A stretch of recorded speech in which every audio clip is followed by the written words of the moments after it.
Free Speech TV needs you, as Uncle Sam said during World War II. I mean, this is real. Free Speech TV is a viewer-supported television network. There's not a lot of them out there. I mean, even the Corporation for Public Broadcasting gets a large chunk, I'm not sure if it's a majority, but it may well be, of their funds from giant foundations and corporations. Free Speech TV gets no money from corporations. And there is only one large foundation that even throws a little bit of money their way, and it's a very small portion of the budget of that foundation. And so the vast majority of the money, I mean, I don't know the exact budget numbers, but you know, the vast majority of the amount of money that keeps this network alive, that keeps the lights on, that keeps the employees working, and it's a small staff. I think it's fewer than 20 people at Free Speech TV. That's about how many people work on a single show on MSNBC, one of the primetime shows. And, you know, the entire network's budget for a year is only, I think, around $4 million. So, you know, which again is less than the budget for a single primetime show on MSNBC, where the hosts, the primetime hosts, are paid, you know, $5, $6, $8, $10 million a year. Here on Free Speech TV, you know, one MSNBC host's salary would pay for this network for 2 years. It's really pretty breathtaking when you think about it. The power of these giant corporate media monoliths and the money that flows through them. And then here's this little network that's trying to actually share a true progressive message. And we'll actually talk about the things that are not talked about ever on network television. Like why prescription drugs are as expensive as they are, and why we're the only country in the world that does not have a national health care system, and why we bailed out our banks to the tune of trillions of dollars at the same time that they were continuing to basically screw all of us, and are continuing to this day.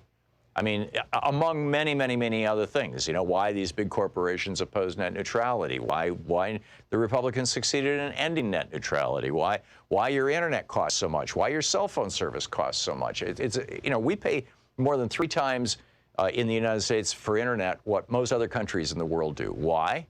Well, it's because of giant monopolies. I mean, the answer to all those questions really is giant corporate monopolies, but the giant corporate monopolies that own the big media are not going to tell you that. They're not even going to allow a discussion of that on their networks. But here, we're funded by you. So we can talk about the things that affect you. And all of those things affect all of us. I mean, you and me. So please help us keep this thing going. Help us keep this network going. Help us keep the electrons flowing. There's so much good work that can be done. You know, Free Speech TV has so far to go, and they need your help now. So here are the premiums for this week's version of this pledge drive. And I realize, you know, it's a holiday week, but please kick in. For a $20 gift, one-time gift, $20, you get a sticker that says, "Gravity, the only law Trump hasn't broken." With a $50 gift, you get the Free Speech TV tote bag that says nobody is above the law. And with a $120 gift, which, by the way, can be $10 a month for the rest of the year. You can make a $10 gift and say, do it for a year, or do it until I tell you to stop. You get the T-shirt that says "Never Again is Now." This is a really cool T-shirt for $10 a month. With $20 a month for a year, or $240, you can have participate in. Free Speech TV is calling it the online class with Professor Thom. I never refer to myself as Professor Thom. I know, some people will call in and call me that, and it's always a little embarrassing, but because I'm not a professor. I mean, although we do have this Thom Hartmann University, so I guess I am. But anyway, it's fascinating. Sometimes we get into some really grim, sometimes really optimistic, sometimes really esoteric topics, but it's fascinating, and I think you'll really like that. And so, and you don't have to get on an airplane and come to Portland for that.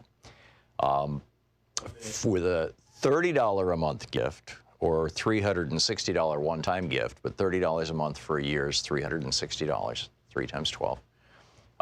We have the Study Up with Professor Thom book package, and that is The Hidden History of Guns and the Second Amendment, The Hidden History of the Supreme Court, The Betrayal of America, and my new book, ADHD, A Hunter at a Farmer's World.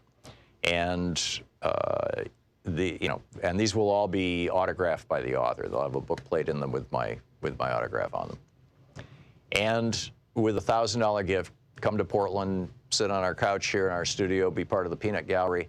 I'll wave at you here, and we'll go to lunch. So please call now, 877-378-8669. Thank you. Thom Hartmann here. My new book, The Hidden History of the Supreme Court and the Betrayal of America, has arrived. What if the Supreme Court did not have the power to strike down laws? Discover the hidden history of judicial review and this scam called original intent. Learn how we can save the planet by modernizing the Supreme Court. And most important, how we can democratize the Supreme Court now before it's too late. From the time Americans wake up until the time we go to bed, everything we do, touch, ingest, breathe, and use has been touched by the Supreme Court. In this book, I lay out the history of the Supreme Court from Alexander Hamilton until how the court overstepped its constitutional powers. America does not belong to the kings and queens of the court. It belongs to the people. The Hidden History of the Supreme Court and the Betrayal of America is available now in fine bookstores everywhere. Want to connect with the show online? You can find the Thom Hartmann Program on Facebook, Twitter, and Instagram.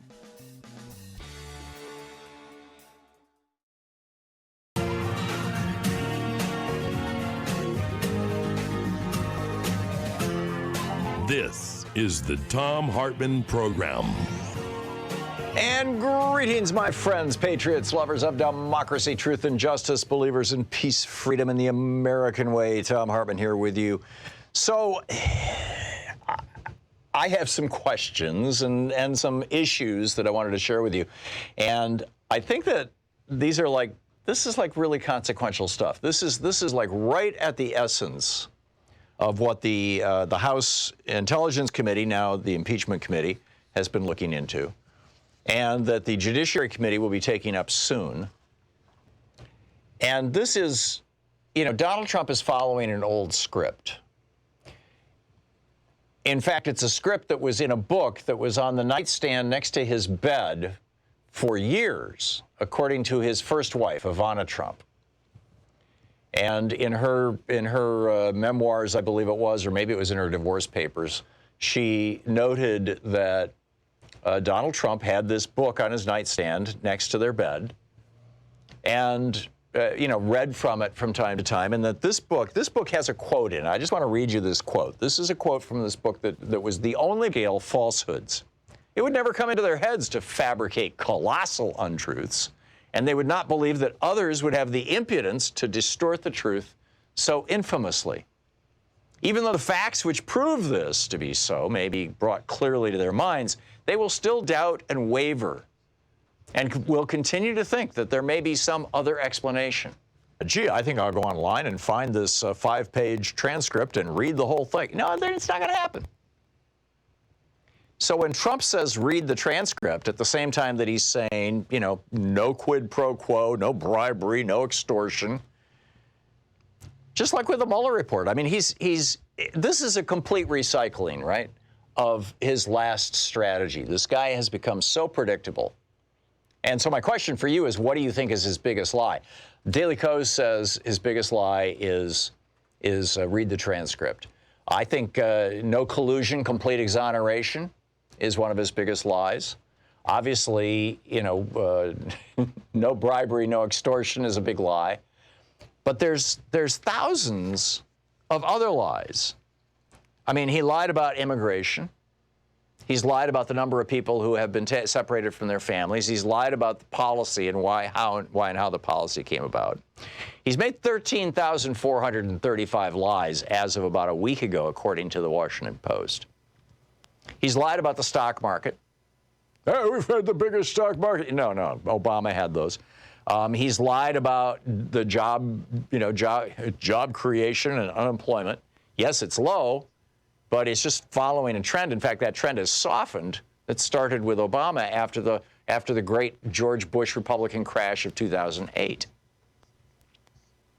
He's lied about the impact of his tariffs. He's lied about the impact of the sanctions. He's lied about U.S. troop withdrawals from the Middle East. He's lied about Syria. He's lied about the size of his crowds from his inauguration on through. He's lied about the weather, for God's sake, complete with a Sharpie. Now, to give him a little bit of credit, Donald Trump is not the first American president to have consequentially lied to the American people in a way that actually cost lives, American lives, and cost America trillions of dollars.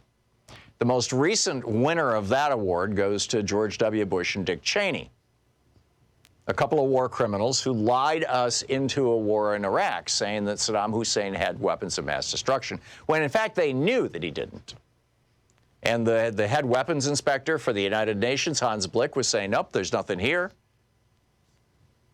The U.S. representative to that was saying, no, there's nothing there.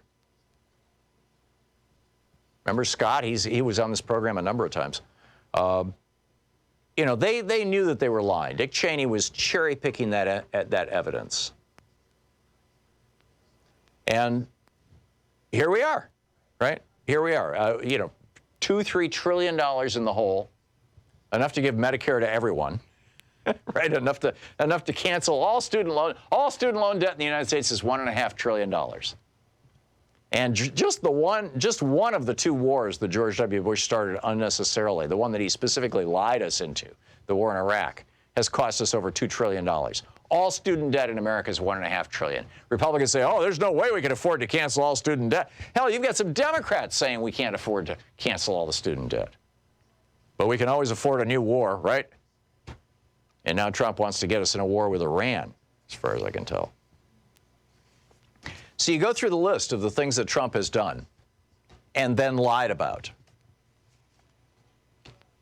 He has solicited foreign attacks on our elections. He did that back in 2016 when he said, Russia, if you're listening, you know, we'd like to get Hillary Clinton's emails. And sure enough, there they go. He has used federal appropriations. The federal government, the Congress of the United States, Article 1 branch of the, constitutional Article 1 branch of the government, the first among equals, said, here's $391 million to help Ukraine, fight against this, everybody's calling it Russian aggression. From what I know of this situation in Donbass and, the eastern part of Ukraine, it's part, Russian infiltration or whatever, but mostly the people who live in that region are of Russian ancestry. I mean, the Soviet Union moved people around a lot, and they filled up that part of Ukraine with Russians. And so you got Russian ancestry, Russian speakers. So really what's going on is almost a civil war in Ukraine, or an attempt to secede. I mean, it's essentially a secession effort. But whatever you want to call it, we appropriated $391 million to Ukraine. And Trump withheld that and lied about it to us and the world. Trump withheld that money in order to try to blackmail Zelensky. He has put into place an across-the-board refusal to comply with any congressional oversight whatsoever. I mean, there's just this long list. He's got the Bill Barr in the Justice Department investigating the people who were investigating him. That's something that autocrats do. He's, to the best of our knowledge, destroyed or concealed all kinds of records that the Federal Record-Keeping Act requires be made available, and the Congress has asked for, and federal law requires him to give to Congress. He's refusing to. He's been using unsecure phones to talk to foreign leaders and his own people. I mean, we heard Sondland's testimony the other day. He's hiding things on a server that is not designed to hide things except things like, the raid on bin Laden. He's tried to award federal contracts to his own companies. He ran a phony charity and had to pay a fine and shut it down because he was violating campaign finance laws and using money people had given to his charity, thinking it was going to go to vets, to help his 2016 campaign to become president. He paid off a porn star and a Playboy model so that they wouldn't talk about the affairs he had with them in the year after his wife gave birth to his youngest child, Barron. And he lied about that to the American people. He lied about that to investigators. His lawyer lied about that to Congress and to investigate and to the FBI, and his lawyer's in jail right now for that. He lies incessantly to the American people. He participated in the cover-up of Jamal Khashoggi's murder. He has spent fully 1/3 of all his days in office visiting his own properties and 1/4 of his days in office playing golf on his own golf courses.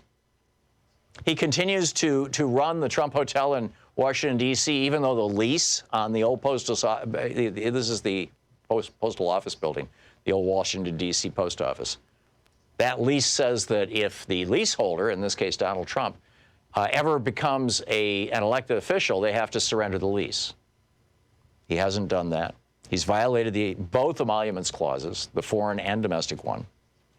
He's used security clearances to benefit his kids, Ivanka and Jared, after the government said, no, you can't give security clearances to these people. They're so corrupt. Are you kidding? And they're entangled in foreign governments, and Ivanka is getting, patents and trademarks on voting machines, among other things.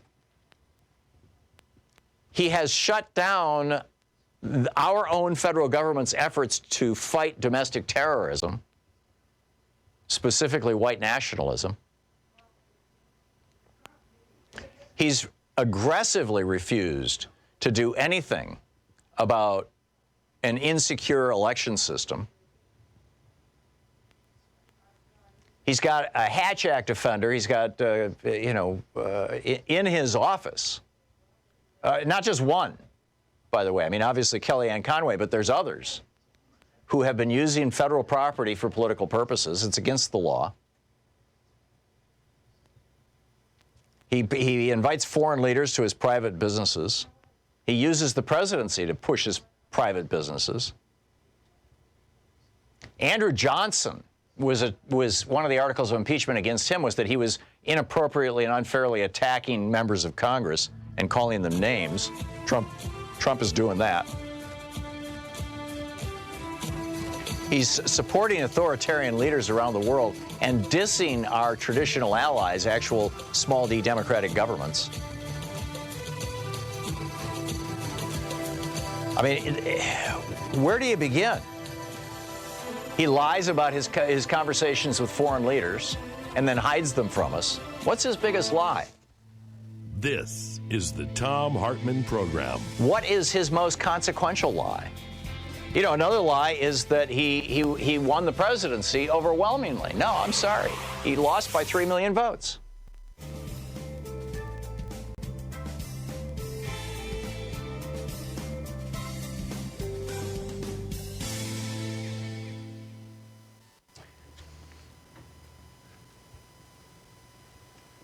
Oh, welcome back. Let's see here. Jeff in Fort Dodge, Iowa, watching us on Free Speech TV. Hey, Jeff, what do you think? Well, I don't know, Tom. I wanted to call and let you know I received a letter from my senator, Chuck Grassley, and just a quick comment from the letter that he sent me. He says, on September 27th, 2019, I sent a letter to Attorney General Barr inquiring whether the Justice Department has acquired information from Ukrainian prosecutors that may contradict the stated reasoning behind Biden's threat to withhold U.S. From Ukraine, assistance from Ukraine. So he wants information from those corrupt Ukrainian prosecutors? Yes, and then he says the letter also renews an inquiry into the department's response to reported efforts by Ukrainians in coordination with DNC associates to acquire damaging information on Donald Trump during his 2016 presidential campaign. Amazing. And Chuck Grassley is the head of the which committee is he in charge of in the Senate? Is it Judiciary?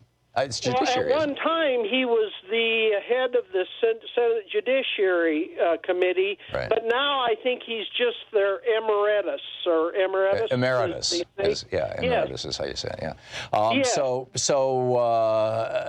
Chuck Grassley, the Senate, according to reports that I heard on several different television networks over the weekend, all 100 members of the United States Senate, or at least all the ones who showed up, but according to these reports, all 100 members, if they didn't get it personally, they got it through their staff, were briefed by the intelligence community that the Ukrainians did not meddle in any way in our 2016 election. There was one member, I believe he was a member of the Ukrainian parliament, who wrote an op-ed in a Ukrainian newspaper back during the Republican primary, outraged that Donald Trump had said, Ukraine should just give Crimea to Russia. And so he wrote this op-ed criticizing Trump for that. And that's real.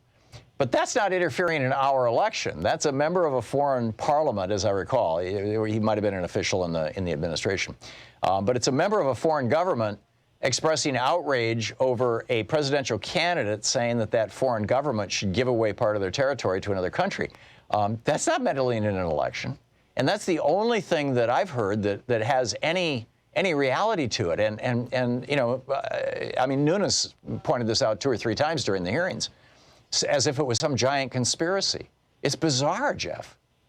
Well, my question is, Tom, I think this is all based around money, and I'm wondering how much Russian money is being filtered to these United States senators, because, the Republicans, it's all about money.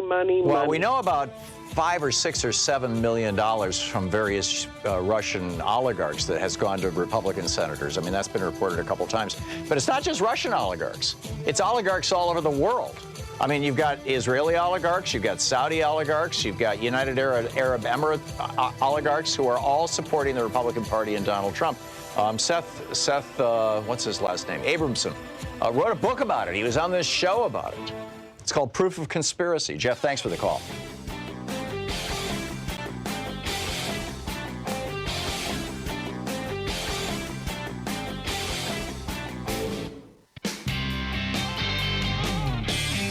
So what do you think is Donald Trump's biggest, most destructive lie?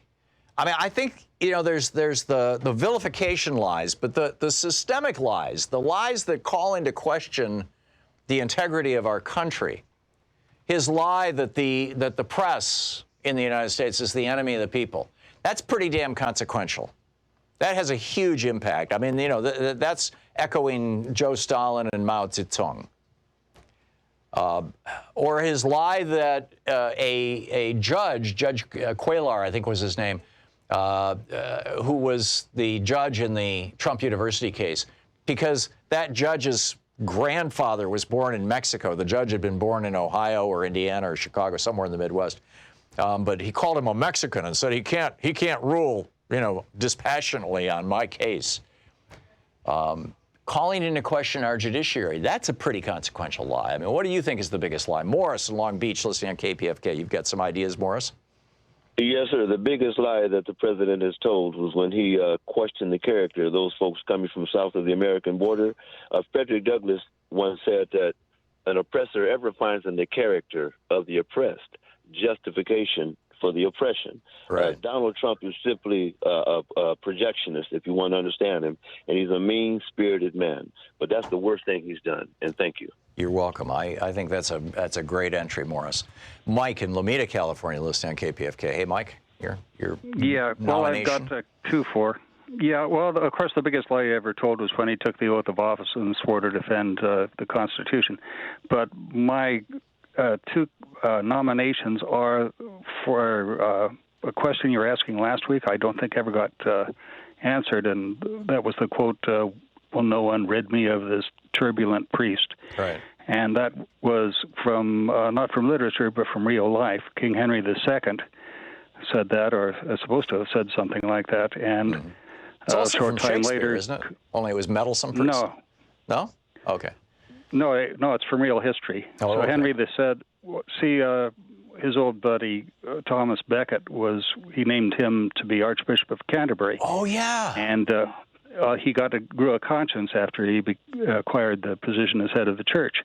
Right. And a couple of Henry's knights went down to Canterbury and very gruesomely murdered him. He became a major saint of the medieval period. Right. They beheaded him, didn't they? Yeah, well, they sort of sliced his head up in the course of killing him in the cathedral. Wow. So it was a major shock. Yeah. But it sort of relates to my nomination for his current biggest lie, and that is about the whistleblower. Because, of course, every time he threatens somebody or calls them the enemy of the people or of the country, they are at risk of being murdered by some loony, like the several loonies that have been prosecuted already, the El Paso shooter, right. The guy that mailed the bombs to everybody he considered an enemy. Right. And the lie about the whistleblower is basically it's a lie about the lie, because he lies that the identity of the whistleblower needs to be revealed for fairness, even after all the claims in the whistleblower report have been proven by people with first-hand knowledge. Right. And at the same time claiming that the report is worth nothing because it's all hearsay, and the whistleblower didn't hear it directly. Right. So he's calling us idiots. So and it's like a multi-level lie. It's like an Amway lie, yes. Right? Instead of multi-level marketing, it's multi-level lying. Mike, that's a good one too. Thank you very much, and thanks for reminding me about Thomas Becket. It's amazing. Somehow I thought that was from Shakespeare. Mike, thanks so much for the call. We'll be right back. You're listening to the Thom Hartmann Program. Call 202-808-9925. We'll be right back. It's 27 minutes past the hour here on the Thom Hartmann Program. Give us a shout if you have a nomination for the biggest lie.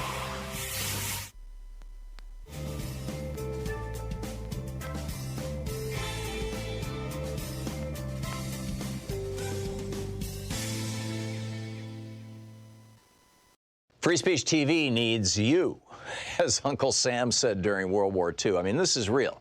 Free Speech TV is a viewer-supported television network. There's not a lot of them out there. I mean, even the Corporation for Public Broadcasting gets a large chunk, I'm not sure if it's a majority, but it may well be, of their funds from giant foundations and corporations. Free Speech TV gets no money from corporations. And there is only one large foundation that even throws a little bit of money their way, and it's a very small portion of the budget of that foundation. And so the vast majority of the money, I mean, I don't know the exact budget numbers, but, you know, the vast majority of the amount of money that keeps this network alive, that keeps the lights on, that keeps the employees working, and it's a small staff. I think it's fewer than 20 people at Free Speech TV. That's about how many people work on a single show on MSNBC, one of the primetime shows. And, you know, the entire network's budget for a year is only, I think, around $4 million. So, you know, which again is less than the budget for a single primetime show on MSNBC, where the hosts, the primetime hosts, are paid, you know, $5, $6, $8, $10 million a year. Here on Free Speech TV, you know, one MSNBC host's salary would pay for this network for 2 years. It's really pretty breathtaking when you think about it. The power of these giant corporate media monoliths and the money that flows through them. And then here's this little network that's trying to actually share a true progressive message. And we'll actually talk about the things that are not talked about ever on network television, like why prescription drugs are as expensive as they are, and why we're the only country in the world that does not have a national health care system, and why we bailed out our banks to the tune of trillions of dollars at the same time that they were continuing to basically screw all of us, and are continuing to this day. I mean, among many, many, many other things, you know, why these big corporations oppose net neutrality, why the Republicans succeeded in ending net neutrality, why your internet costs so much, why your cell phone service costs so much. It's you know, we pay more than 3 times in the United States for internet what most other countries in the world do. Why? Well, it's because of giant monopolies. The answer to all those questions really is giant corporate monopolies, but the giant corporate monopolies that own the big media are not going to tell you that. They're not even going to allow a discussion of that on their networks. But here, we're funded by you. So we can talk about the things that affect you. And all of those things affect all of us. I mean, you and me. So please help us keep this thing going. Help us keep this network going. Help us keep the electrons flowing. There's so much good work that can be done. You know, Free Speech TV has so far to go, and they need your help now. So here are the premiums for this week's version of this pledge drive. And I realize, you know, it's a holiday week, but please kick in. For a $20 gift, one-time gift, $20, you get a sticker that says, "Gravity, the only law Trump hasn't broken." With a $50 gift, you get the Free Speech TV tote bag that says, "Nobody is above the law." And with a $120 gift, which, by the way, can be $10 a month for the rest of the year. You can make a $10 gift and say, "Do it for a year," or "Do it until I tell you to stop." You get the T-shirt that says "Never Again is Now." This is a really cool T-shirt for $10 a month. With $20 a month for a year, or $240, you can have participate in. You know, Free Speech TV is calling it the online class with Professor Thom. I never refer to myself as Professor Thom. I know, you know, some people will call in and call me that. And it's always a little embarrassing, but because I'm not a professor. I mean, you know, although we do have this Thom Hartmann University, so I guess I am. But anyhow, we'll have a virtual meet and greet where we all meet on a Zoom conference, and you can see me, and if you want, I can see you, and otherwise I'll see a little logo for an outline of a person, and a generic person. And we can talk. You can ask me anything you want, and I'll try to give you the most honest answer I can. You know, it's fascinating. Sometimes we get into some really grim, sometimes really optimistic, sometimes really esoteric topics. And but it's fascinating, and I think you'll really like that. And so you don't have to get on an airplane and come to Portland for that. With a $30 a month gift, or $360 one-time gift, but $30 a month for a year is $360, 3 times 12. We have the Study Up with Professor Thom book package, and that is The Hidden History of Guns and the Second Amendment, The Hidden History of the Supreme Court, The Betrayal of America, and my new book, ADHD, A Hunter at a Farmer's World. And and these will all be autographed by the author. They'll have a book plate in them with my autograph on them.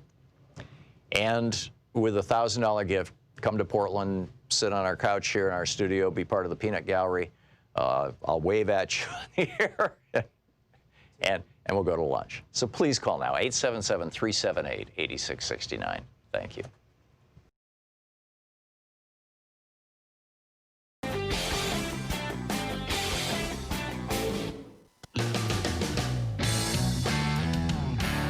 So we're talking about Donald Trump's lies and trying to figure out what the biggest one is. This Gallagher guy, this Navy SEAL, that Donald Trump, this is an indication of how powerful Fox News is. This guy's a regular on Fox News. He goes on Fox News and he talks about how wonderful he is and how he should be pardoned and all this kind of stuff. And so Trump basically fires his Navy secretary. The Navy secretary resigned this morning over this. This guy shot a little girl, a teenage girl, in the stomach, and her terrified friends had to drag her body off. That's not what he was convicted of. That was one of several charges against him. He was not exonerated on it at all. That's not why they ultimately kicked him out. But I think this guy is a monster. I mean, he's clearly. I mean, the military's already said that he's a war criminal. So is that one of his biggest lies? Robbie, in Portland, Oregon. Nomination? Hey, Tom. Hey, Robbie. I'm sorry. Well, actually, I was going to say Trump's probably the most honest representation of what America stands for compared to all the presidents since JFK. I think a lot of people get wrapped up in his lies. I do, agree with you. But when you said that he said he had overwhelmingly won the vote, he did win the Electoral College vote kind of overwhelmingly. And then second of all, wasn't Alexander a part of that DNC Ukrainian stuff where the Democrats were trying to figure out dirt on Trump? Alexander. Who's Alexander?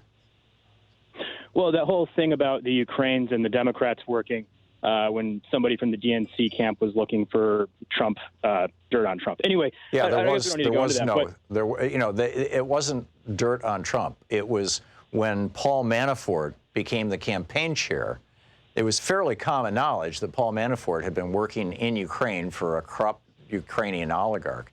And so, I'm sure that people would have been looking into that.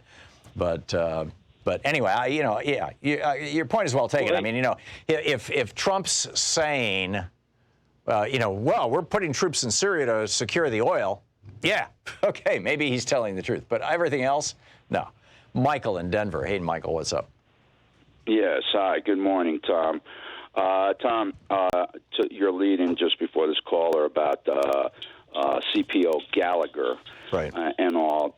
We forget about My Lai and Lieutenant Calley, right, and all, and the men that were in his detachment. They were the instrument, but he gave the orders. For me, the biggest lie in well, hang on, just a second, if I may. Yes, Calley's men were the ones who ultimately turned him in. The same is true of Gallagher. Eight of the guys in his SEAL team testified against him. They're the ones who brought these charges, or who caused these charges to be brought up. I mean, this, what Trump is doing is not just destroying morale. What he's doing is destroying the principles on which your military operates. This was, George Washington during the Revolutionary War gave an order. The British were just notorious for literally starving American prisoners of war to death, for throwing them into absolute hellholes, for letting them die of dysentery and other diseases. And George Washington gave the order that all British prisoners of war were to be treated well. He said, treat them with respect.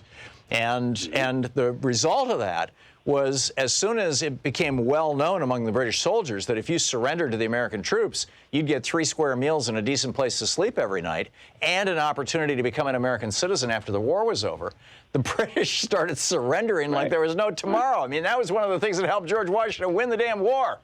And that's always the case in war. You always want the enemy, as it were, to see you as human and reasonable and as an alternative to the government for which they're working. Anyhow, back to you, Michael. That's the Navy. I come from the Vietnam War. We made lots of mistakes, and there were crimes committed, I think, by every branch of the military in Vietnam. But I will tell you that I was there when some of our Navy guys going to Saigon got wild, and they had to pay the military price for it. You know, they got court-martialed for abusing civilians, basically. Exactly. Women, you know, and which happened. It was very, very common. But if you got caught, you were going to face the joint panel. And Tom, will we see the day? This is rhetorical. Remember what happened back in Germany when all of the military had to raise their right hands and in unison swear loyalty to the new Führer. I see in the fog that this is something in this guy's head, and I'm from Brooklyn, New York, so I know how he thinks and all. He hides when he has to hide, and then he bolsters himself up like he's done this. He is now creating a schism in the military, which I see. Civilians might not see it yet, but he's going to have his guys on one side and the people's guys on the other side, and that's going to be a last Friday when I was in Los Angeles, I had a long conversation with a fellow who is an expert on military matters, and he made a couple of points to me. I think one of the most important was that there's a growing schism in the military in all branches right now between the officers and the enlisted men. The officers largely college educated, enlisted men largely high school educated. The officers are turning against Trump. They understand. I mean, you know, they many of them went to the War College, you know, for the various services. They understand that what Trump is doing is not only anti-American, but is also destructive to the military itself. Whereas the enlisted men are just, you know, they're watching Fox News and listening to Rush Limbaugh on American Forces Radio and just going, you know, yay, Trump. And this is dangerous, dangerous stuff. Tom, to you and your family there at the studio, thanks for everything you do. I watch you and I record you every day. Well, thank you, Michael. That's where I'm getting my news. Thank you, and happy Thanksgiving this week. I hope you have a great week. Appreciate the call. Thank you. George in Santee, California. You have a nomination? Yes, Tom. Happy Thanksgiving. And also, I believe that Donald Trump has affluenza, but one of his big lies has to be... Certainly his sons do. And his daughter. One of his big lies has to be that he's a stable genius. Oh, that's a good one. Yeah. Right there. Yeah, there you go. And all the implications of that during the primary, that he was going to be the only honest guy, basically. I mean, if you saw the movie Bulworth, you know, where George, what's his name, you know, decides that he's going to suddenly just tell the truth as a politician. He has this epiphany, and he starts telling the truth, and it destroys him. And you know, Trump sort of played that role, that Bulworth role, except that he wasn't telling the truth. He was lying. I mean, he told the truth about how corrupt Washington, D.C. has become, but, you know, it was his own party, really. And he called out his own party in some cases, and I think that's one of the reasons he's president right now. But it was all based on under you know, a lie underneath it all. And thank you very much for the call. By the way, I don't know if I mentioned in the first segment when I quoted from that book that was on the nightstand next to Trump's bed, it was the collected speeches of Adolf Hitler and Mein Kampf. You know, this edition. Nancy in Detroit. Trump's biggest lie, Nancy? Hi. Hey. I think his biggest lie was when, in the very beginning, I think it was in the campaign, when he lied to us and was basically priming us to say that he was above the law by saying that he could shoot anybody on Fifth Avenue in New York. And he was trying to set us up to say that, you know, he was above the law and he could do anything. Well, that might have been one of his most destructive comments, but it's looking like maybe it wasn't a lie. Oh, that's scary. That's true. Yeah. But no, I get your point. I absolutely agree with your point. And ultimately, let's hope that is proven to be one of his biggest lies, in as much as, you know, he actually gets prosecuted for some of the things he's doing. Thank you, Nancy. I appreciate the call. Charles in Miami. Hey, Charles. Hey, how you doing, Tom? Good. Trump's biggest lie? To me, I got two of them, man. I don't know which one. But the first one was North Korea. And him saying that he can talk to Kim Jong-un, they have a special relationship, right? And basically he's going to help denuclearize it. But like I called you before, if they let North Korea in the fold, it's actually China that's controlling North Korea, and if they decide to denuclearize, what are you going to do with all of those North Koreans that's gonna be able to work? I mean, be part of the labor market. Right. They're going to drive down wages. Yeah, I think my prediction for that, Charles, and this is a little off topic, but I think it's an interesting conversation. My prediction is that, as the United States was industrializing, from the 1870s right up until the 1960s, more or less, 1970s, during that century, we built all of our factories right here in the United States, and we built everything with American labor. But as American labor, as more and more people got unionized, and as the price of American labor went up, and as our tariffs started coming down in the mid-60s, and they were really down substantially by the mid-1970s, American companies started building factories in Mexico because labor was much cheaper in Mexico, and we started outsourcing our manufacturing to Mexico. Simply because of cheap labor. My prediction is, as China still has, with over 1 billion people, they've got a couple 100 million of them now who are solidly in the Chinese middle class and are starting to make a good living. But they still have, hundreds of millions of people in very poor areas of China who they can build where there's cheap labor, basically.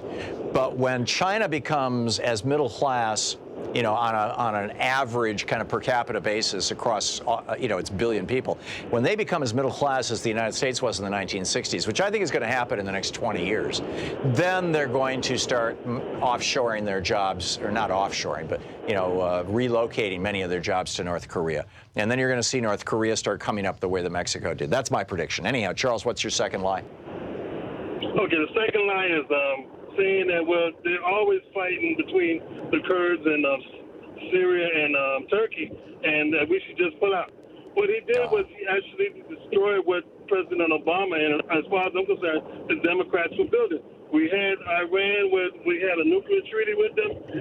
As far as Assad, we was containing him, and we was going to get rid of Russia out of the Middle East.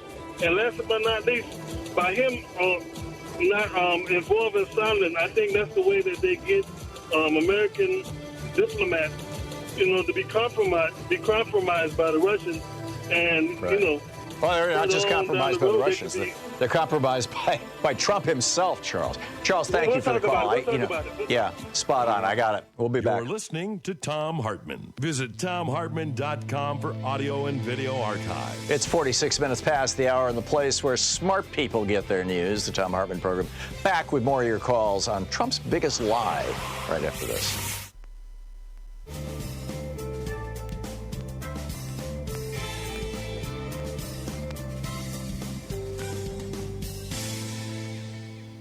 And welcome back. Zach in North Hollywood, California. Hey, Zach, what do you think is Trump's biggest lie? I think it's the first lie and the biggest lie that Mitch McConnell, William Barr, every treason weasel in Congress, and Donald Trump told, which is the oath they took to the Constitution.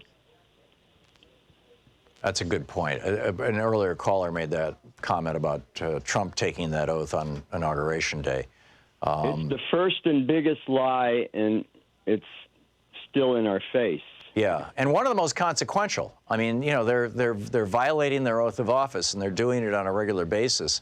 And this, I agree, and it's extremely destructive to the United States. Call in the military police from the United States Army. Yeah.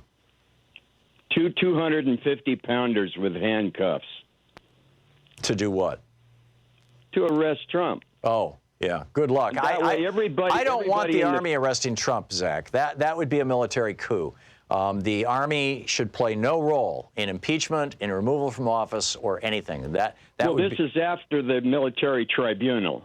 Well, see, he's not subject to military law. That's one of the things that I really value about our Constitution, and that the founders were very, very emphatic about, is that the the head of all the military in the United States, the commander-in-chief of the United States military, has to be a civilian, cannot be a military officer. And in fact, when Ulysses Grant was running for office, there was a debate about whether he should be allowed to be president because he had been a general, a senior commander. Although the very first president, George Washington, obviously led our troops in the Revolutionary War. I think that was probably more of a partisan hit on Grant. But the bottom line is, I don't want the military doing that. If somebody is going to if somebody has to physically remove him from office, it should probably be the Secret Service. The problem is that the Secret Service used to be a relatively independent agency. It was part of the Treasury Department. And in the last, I guess it was in 2003 or 2004 when George W. Bush created the Department of Homeland Security, he moved the Secret Service out of the Treasury Department, and which, by the way, is where they were put after the assassination of Abraham Lincoln, and moved them out of the Treasury Department and into the Department of Homeland Security. So now, basically, they work for Trump. There's not an independent agency within the executive branch that I think could physically remove him from office. Congress has no police powers, and they have no police agencies other than the Sergeant at Arms, who loses most of his authority when he walks out of the building. And the Supreme Court has none whatsoever. The security provided to the Supreme Court is appropriated by Congress and provided by the Article II branches.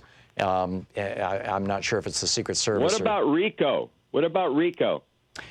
The Racketeering and Influenced Corrupt Organization Act is, it's a federal law that is very, very tightly defined, narrowly defined to go after the mafia.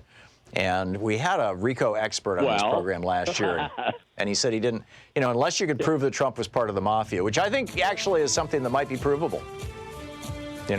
I mean, there was somebody last week when Lamar was on who I don't recall if it was, I think it was on Twitter, asked me the question, wanted me to ask Lamar, and I just never had a chance to because we ran out of time. But, do you think that Jimmy Hoffa's body is buried in Trump Tower? Because Trump Tower is an all-concrete building that was built just a few months after Jimmy Hoffa vanished. I kind of doubt that, but who knows? Zach, thanks.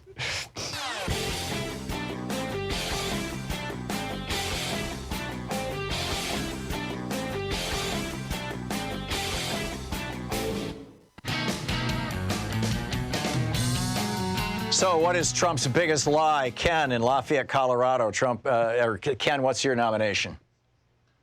I got this a minute to choose from. This was early on in his, quest for the White House when he said that he saw thousands of Muslims cheering in the streets after 9/11. Right. That was a horrible lie. That was a horrible lie. And he repeated it over and over. He continues to repeat it. And that set the really definite dangerous precedent. And look at what's happened since then. All the assaults by, for lack of a better term, all these Trump thugs, be it El Paso, it's all based on his stoking the flames that really aren't there. It's really, and no one's called him out, with the exception of you and a few others, but not one Republican has ever called him out. Yeah. On that or any of this stuff. Yeah, I get it. That's a huge lie. Ken, thank you for that. Robert in Phoenix, Arizona. What do you think is Trump's biggest lie, Robert? We're digging clean coal. We're digging clean coal. That's a good one. That's a great one. Yeah, he had the hat on. The hat was the same size his head was, too big for each other. Yeah. And here he is with the shovel, and he's digging. We're going to dig clean coal. What happened? Coals are filing bankruptcy. Yes. And then the other lie that he tells, I can't understand the Democrats. We go into a fight with the Republicans with a bat and they come with a gun. Yeah. Yeah. We've got a lot of construction here in Arizona. I mean, it's going like gangbusters. Mm-hmm. They're using all illegals to build up. Yeah. And as soon as they're through building, they're tossing them out. This is our Arpaio country. Yeah. we need comprehensive immigration reform, and we need enforcement of our immigration laws against employers rather than against individual undocumented workers. Those people are just trying to do what's best for themselves and their families. The employers are the ones who are exploiting the system, and the fact that that they know that no president since Ronald Reagan has been willing to throw employers in jail for hiring people who are not documented citizens of the United States, and that has to change too. Mike in Hope Sound, Florida. Hey, Mike, your nomination for the biggest lie? Great show. Did anybody mention birtherism? Because nope, you're the first. One. Yeah, well, let me point that out because he spread that filthy Hitler-esque lie for 3 or 4 years, and that was a brilliant move by somebody who's as fascist as he is because he gets the hate going, he gets the ignorance going, gets them stirred up, and never got called out seriously for it. He never should have been nominated by any party when he spread that filthy lie. Yeah. And, Tom, great show. And just want to say one thing. The Rosenbergs were executed because of supposed treason. I mean, it's pretty farcical when you look at the traitors we have in this administration of what they did to the Rosenbergs based on what's going on now. And I just remind people it's a serious, serious issue. Please think about if you watch, there's a documentary about Roy Cohn that runs 4 or 5 sessions or seasons or whatever they call them. And it's either on HBO or on Amazon Prime. I think it's HBO. And it's breathtaking. And in that, they point out that there actually was evidence that the Rosenberg husband, I forget his name, but Ethel was his wife's name, that Julius Rosenberg had actually given information to the Russians, that he had actually acted as a spy. But there was no evidence that his wife even knew about it. And Roy Cohn was the prosecutor in that case. And he lied to the judge or the jury or whichever it was. I think it was a judge, and got her executed, and was gleeful about it. So it's a good one, Mike. Thank you very much. But birtherism, huge. Jamal in Oklahoma City, Oklahoma. Hey, Jamal, what do you think is the biggest lie? Yeah, so I have 2 of them, Tom, real quick, and then if I have an opportunity, if you could comment on something that a senator from Omaha, Nebraska recently tweeted. But the first one is the fact that Trump said that he was going to release his tax returns. I don't know if anybody's mentioned this yet. Yes, as soon as the audit is over. Yes. Right. He's so obviously, he's got either something to hide, something that he doesn't want somebody to see, all of us to see, or he's just broke. Well, I think it's both. I think what he's trying to hide is the fact that he's broke. Right. The second one is, the whole idea of him draining the swamp. I mean, that's probably the most ridiculous statement that he's made. Seems to me that all he's done is really just diverted the swamp and sort of filled it with more and more nefarious creatures. Right. Senator McCollister, I don't know if you know who that is, but he's from Nebraska. 5 days ago, he tweeted something. If I could read it real quick and then just get your response to it. He says, "I am under no obligation to conform to a brand of republicanism whose central tenet appears to be blind obedience to a charismatic leader. I will side with the Constitution. Let all reasonable Republicans unite. Let's take our party back from these charlatans." Wait a minute. Is this the United States Senator from Nebraska? Yeah. What's his name? Yeah. His name is McCollister. Last name McCollister. McAllister? McCollister. So McCollister. McCollister. Okay. I don't know anything about him. I don't know. I've never heard of him. His seat is up, I believe, for election. You sure he's not a state senator? Of course, I couldn't tell you who your Nebraska senators are off the top of my head, but I'll have to. You might be. Yeah, just take a look at it. But I thought that was very illuminating. Yeah. Well, that's essentially what Justin Amash said, and they kicked him out of the party. Exactly. So amazing. Right.Al, thank you for that. I appreciate the call. We'll be back. Boy, what a day. Will Giuliani's Billionaires start a second civil war? You're listening to Thom Hartmann.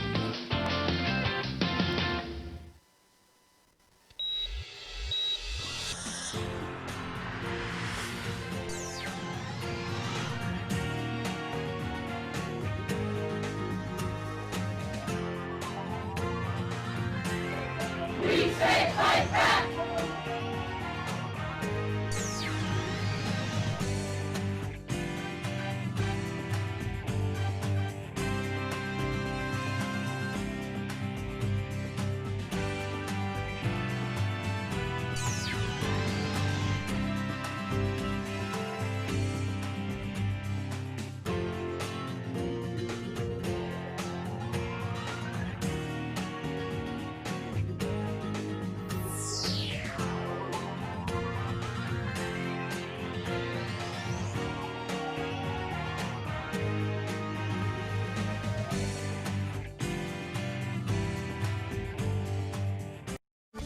Want to connect with the show online? You can find the Thom Hartmann Program on Facebook, Twitter, and Instagram. Free Speech TV needs you, as Uncle Sam said during World War II. I mean, this is real. Free Speech TV is a viewer-supported television network. There's not a lot of them out there. I mean, even the Corporation for Public Broadcasting gets a large chunk, I'm not sure if it's a majority, but it may well be, of their funds from giant foundations and corporations. Free Speech TV gets no money from corporations, and there is only one large foundation that even throws a little bit of money their way, and it's a very small portion of the budget of that foundation. And so the vast majority of the money, I mean, I don't know the exact budget numbers, but, you know, the vast majority of the amount of money that keeps this network alive, that keeps the lights on, that keeps the employees working, and it's a small staff. I think it's fewer than 20 people at Free Speech TV. That's about how many people work on a single show on MSNBC, one of the primetime shows. And, you know, the entire network's budget for a year is only, I think, around $4 million. So, you know, which again is less than the budget for a single primetime show on MSNBC, where the hosts, the primetime hosts, are paid, you know, $5, $6, $8, $10 million a year. Here on Free Speech TV, you know, one MSNBC host's salary would pay for this network for 2 years. It's really pretty breathtaking when you think about it. The power of these giant corporate media monoliths and the money that flows through them. And then here's this little network that's trying to actually share a true progressive message. And we'll actually talk about the things that are not talked about ever on network television, like why prescription drugs are as expensive as they are, and why we're the only country in the world that does not have a national health care system, and why we bailed out our banks to the tune of trillions of dollars at the same time that they were continuing to basically screw all of us, and are continuing to this day. I mean, among many, many, many other things, you know, why these big corporations oppose net neutrality, why the Republicans succeeded in ending net neutrality, why your internet costs so much, why your cell phone service costs so much. It's you know, we pay more than 3 times in the United States for internet what most other countries in the world do. Why? Well, it's because of giant monopolies. I mean, the answer to all those questions really is giant corporate monopolies, but the giant corporate monopolies that own the big media are not going to tell you that. They're not even going to allow a discussion of that on their networks. But here, we're funded by you. So we can talk about the things that affect you. And all of those things affect all of us. I mean, you and me. So please help us keep this thing going. Help us keep this network going. Help us keep the electrons flowing. There's so much good work that can be done. You know, Free Speech TV has so far to go, and they need your help now. So here are the premiums for this week's version of this pledge drive. And I realize, you know, it's a holiday week, but please kick in. For a $20 gift, one-time gift, $20, you get a sticker that says, "Gravity, the only law Trump hasn't broken." With a $50 gift, you get the Free Speech TV tote bag that says, "Nobody is above the law." And with a $120 gift, which, by the way, can be $10 a month for the rest of the year. You can make a $10 gift and say, "Do it for a year," or "Do it until I tell you to stop." You get the T-shirt that says "Never Again is Now." This is a really cool T-shirt for $10 a month. With $20 a month for a year, or $240, you can have participate in, you know, Free Speech TV is calling it the online class with Professor Thom. I never refer to myself as Professor Thom. I know, you know, some people will call in and call me that, and it's always a little embarrassing, but because I'm not a professor. I mean, you know, although we do have this Thom Hartmann University, so I guess I am. But anyhow, we'll have a virtual meet and greet where we all meet on a Zoom conference, and you can see me, and if you want, I can see you, and otherwise I'll see a little logo for an outline of a person, and a generic person, and we can talk. You can ask me anything you want, and I'll try to give you the most honest answer I can. You know, it's fascinating. Sometimes we get into some really grim, sometimes really optimistic, sometimes really esoteric topics. And but it's fascinating, and I think you'll really like that. And so and you don't have to get on an airplane and come to Portland for that. With a $30 a month gift or $360 one-time gift, but $30 a month for a year is $360, 3 times 12. We have the Study Up with Professor Tom book package, and that is The Hidden History of Guns and the Second Amendment, The Hidden History of the Supreme Court, The Betrayal of America, and my new book, ADHD, A Hunter at a Farmer's World. And and these will all be autographed by the author. They'll have a book plate in them with my autograph on them.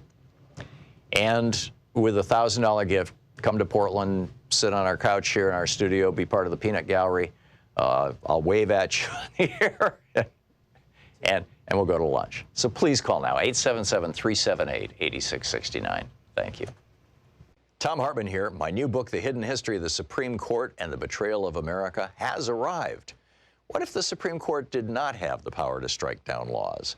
Discover the hidden history of judicial review and this scam called original intent. Learn how we can save the planet by modernizing the Supreme Court. And most important, how we can democratize the Supreme Court now before it's too late. From the time Americans wake up until the time we go to bed, everything we do, touch, ingest, breathe, and use has been touched by the Supreme Court. In this book, I lay out the history of the Supreme Court from Alexander Hamilton until how the court overstepped its constitutional powers.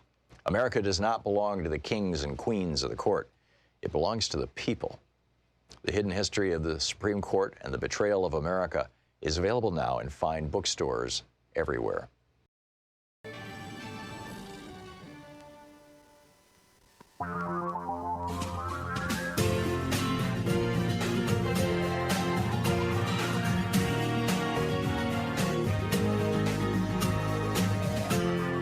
This is the Thom Hartmann Program. Welcome back. Thom Hartmann here with you. Hey, don't miss how the insect, we've got a new podcast up. And it's our, it's podcasts, it's over on Apple right now. It's called The Science Revolution with Thom Hartmann. And it's separate from our regular podcasts. It's free. And so check out, the Science Revolution podcasts. Don't miss how the insect apocalypse could affect all life on Earth, could impact. Also, find out about the forever chemicals contained in our water with the senior scientist David Andrews. In Geeky Science, take note if you're stressed out, pay attention. Other topics include how Fox News thinks liberals are causing California wildfires, Trump fighting the wind, and why Berkeley, the city in California, is banning natural gas. And don't miss the one sure thing you can do to stop death. Right, to slow down the rate at which you may die. It's the Science Revolution with Thom Hartmann. It's over at Apple Podcasts or probably wherever you get your podcasts. It should be available. Rudy Giuliani reached out, and we're in our first hour we were asking the question, what is Trump's largest lie? And we've got a bunch of people on the line who have nominations for that. And I'll get to your calls in just a minute. And we're still taking nominations for Trump's biggest lie. We went through some really extensive lists of his first lies.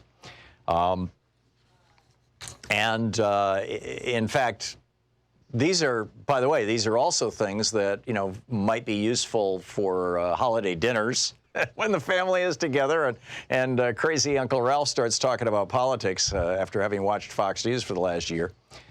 If he says, there's no firsthand knowledge, this is all hearsay. Well, we've actually now heard firsthand knowledge from Sondland and from others, who heard Trump.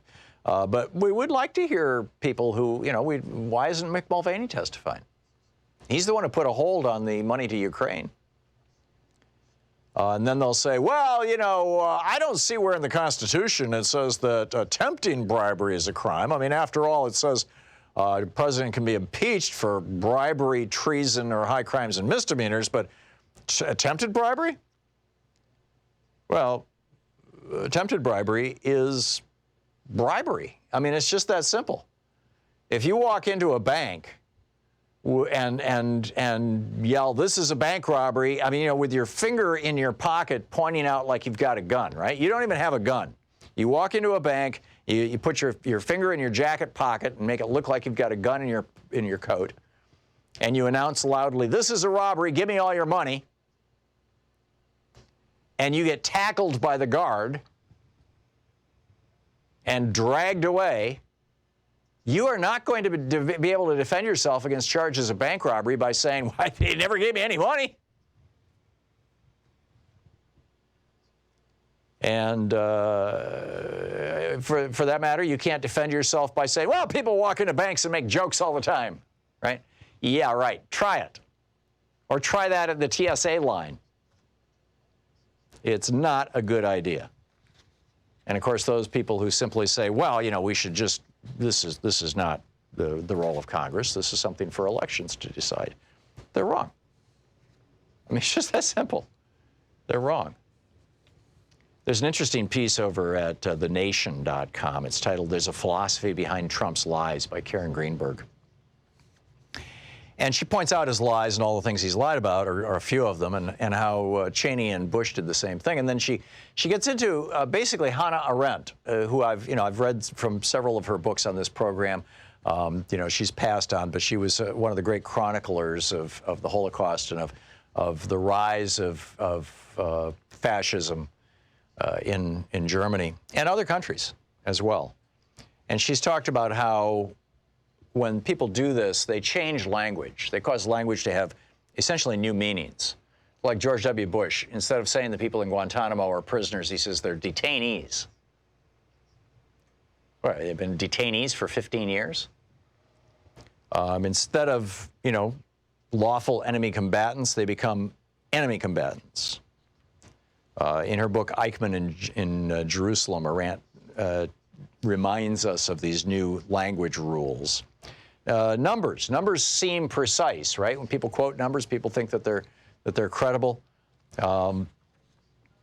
She documents how Jeff Sessions lied about the numbers of children who were separated from their families. The Trump administration's been lying about this, et cetera. Willful ignorance, withholding evidence, destruction of the record. From, you know, Jose Rodriguez, the director of the CIA's National Clandestine Service. He destroyed the videotapes of the torture that the CIA was engaged in during the Iraq War, the illegal war that George Bush and Dick Cheney lied us into. Let us never forget. You know, and it goes on. And then spreading conflicting facts and calling them facts.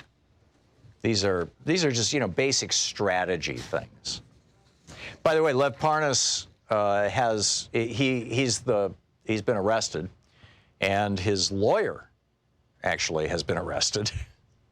And he apparently today turned over to the House Intelligence Committee, which is, even though the Congress as a whole is in recess, the House Intelligence Committee apparently is still meeting this week. Now, whether they're going to meet on Thanksgiving Day or the day after, I'm pretty skeptical, but they're apparently meeting this week. And Parnas has turned over to them several physical records in both English and Ukrainian that document basically that he believed when Rudy Giuliani asked him to basically set up this stuff in Ukraine to make it look like Democrats and Ukrainians were conspiring in 2016 against Donald Trump. And that absolutely did not happen. When he went over to try to set this stuff up and you know, work out this deal, basically he's got recordings, and he says he has recordings of Donald Trump himself, audio and video, as well as some of his interactions with Giuliani. Now, if they're just grip and grin pictures, maybe. We don't know. We haven't seen them. But expect probably next week after Thanksgiving, I would expect to see Lev Parnas being deposed in public, in private first and then in public before the House Intelligence Committee, where Devin Nunes, the ranking member, the number 2 guy, the leading Republican on the committee, looks like he's going down fast.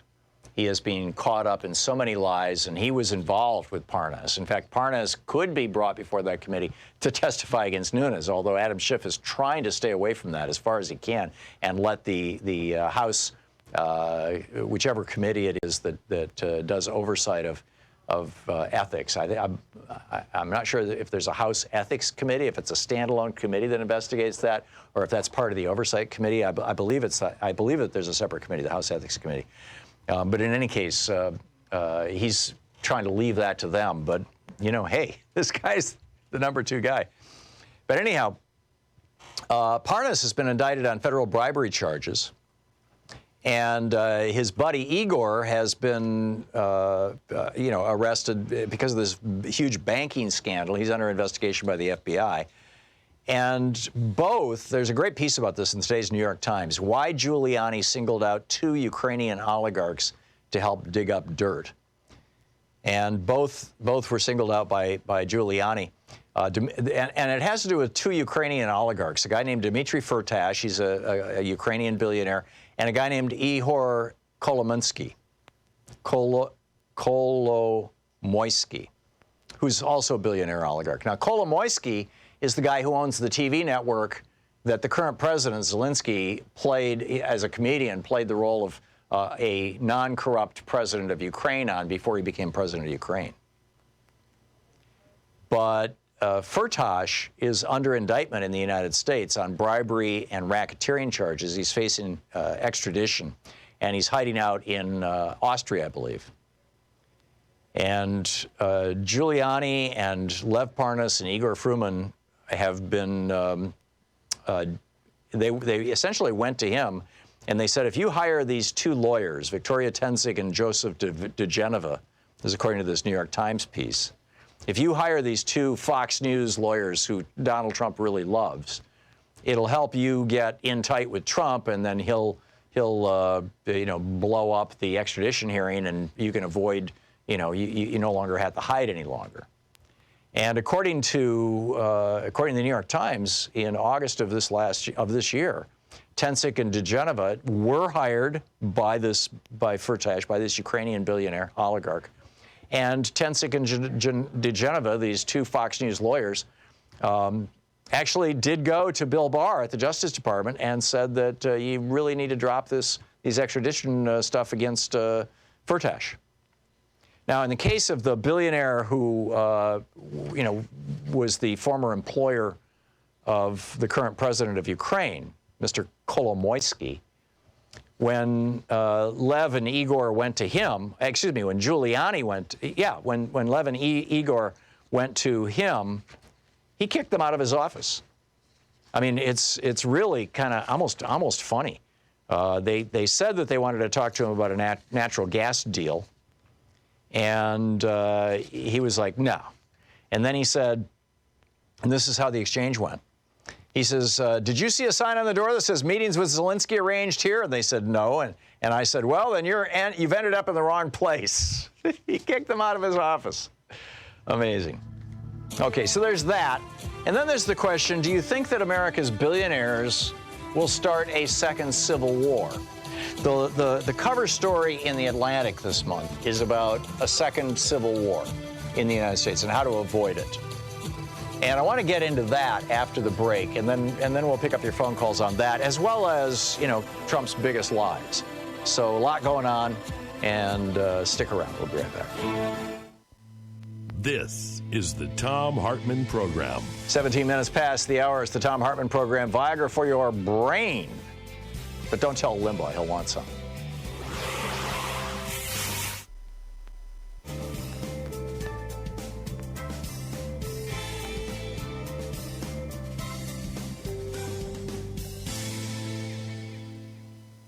And welcome back. Zoe in Louisville, Kentucky. Hey, Zoe, what's up?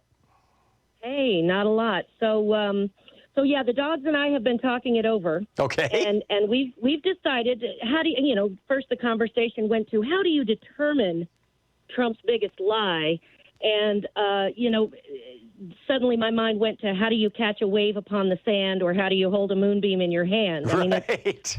It is a challenge. right? I told the nice young lady that answered the phone, I said, girl, if we went 24 hours a day for the next month, we wouldn't get to all of them. Yeah. Every single lie. But anyway, the dogs and I have discussed it, and we have decided that his largest lie is, and I quote, to have and to hold from this day forward, for better or for worse, for richer or poorer, is his wedding vows. In sickness and in health. I think that's his biggest. Yeah. Yeah, exactly. Because he's betrayed that lie he's betrayed that oath 3 times now. That we know of. Well, he's only been married 3 times. I mean, multiple times for each one of those marriages, but yeah. Right. But every time he fooled around, he made it another lie, So it's, he's. That's a big one. I'll give you that. Yes, Go ahead.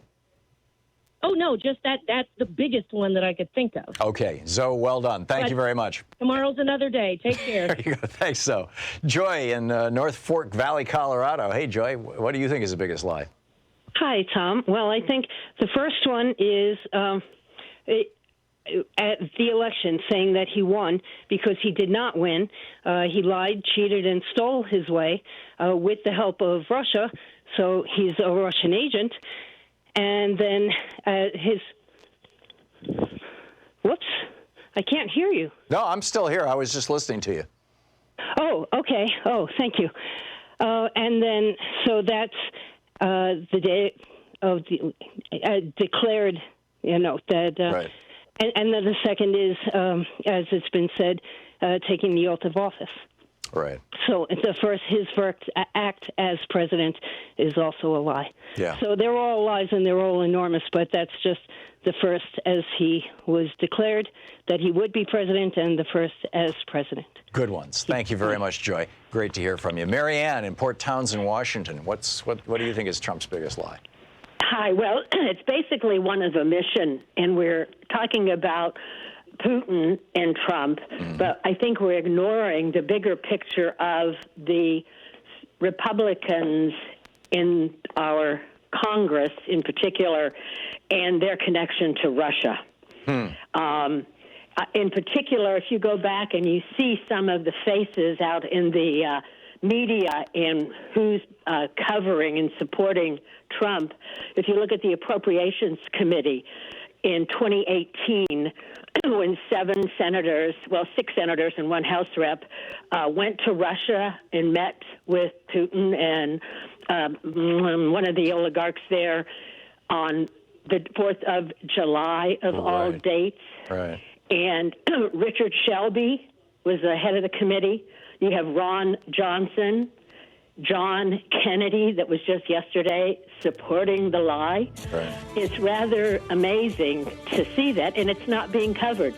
And if Schiff, if they don't follow Nancy Pelosi's statement, all roads lead to Putin, we will have lost by impeaching him on the little charges that are so serious. Yeah, I'm with you. It's so funny that they attack Bernie for for his honeymoon going to the Soviet Union, but they don't have a word to say about a Republican congressman going to Russia for the 4th of July. Thank you, Marianne.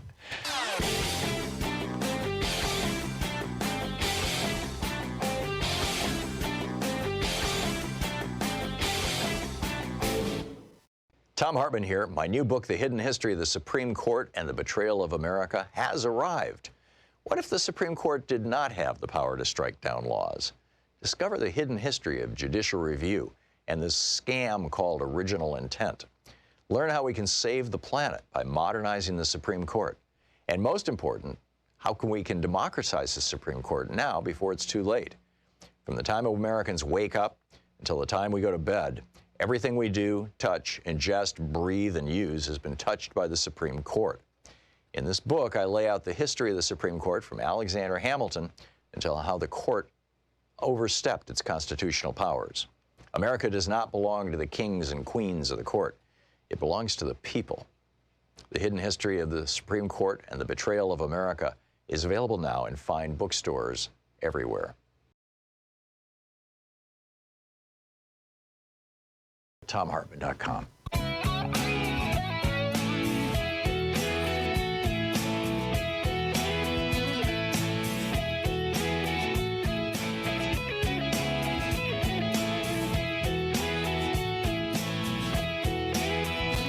Welcome back.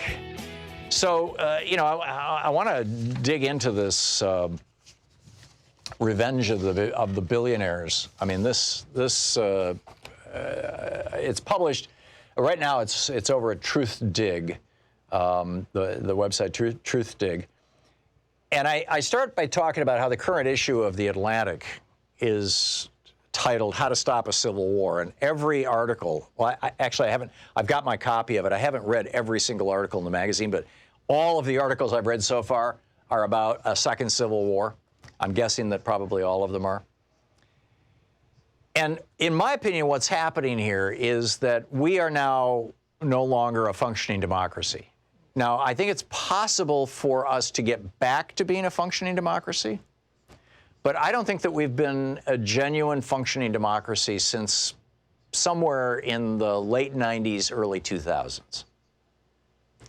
Because you define a democracy as a country where the will of the people is enacted into law. The policy of the government is what the people want. That's the most simple explanation of democracy. Aristotle said that, so let me see if I can find the exact quote here, because I've got it in my article, but it must be on page 2. So anyhow, I can't quickly find it, so I'll just tell you from memory. Aristotle basically said, that a tyranny is where the government serves the tyrant, right? A kingdom is where the government serves the king. An oligarchy is where the government serves the rich, the oligarchs. And a democracy is where government serves the people, the demos, which is Greek for people. Now, there's three things that are necessary to take down a democracy and replace it with an oligarchy, which has happened, hundreds of times in the 3,000 years since the Greek democracy. And in fact, this is how the Greek democracy was taken over. The first is control of or substantial influence over the principal, critical portion of the media. When the oligarchs control the media, you're on the way toward oligarchy. Number 2, the legalization of the bribery of public officials. This happened late in the death of the Greek democracy.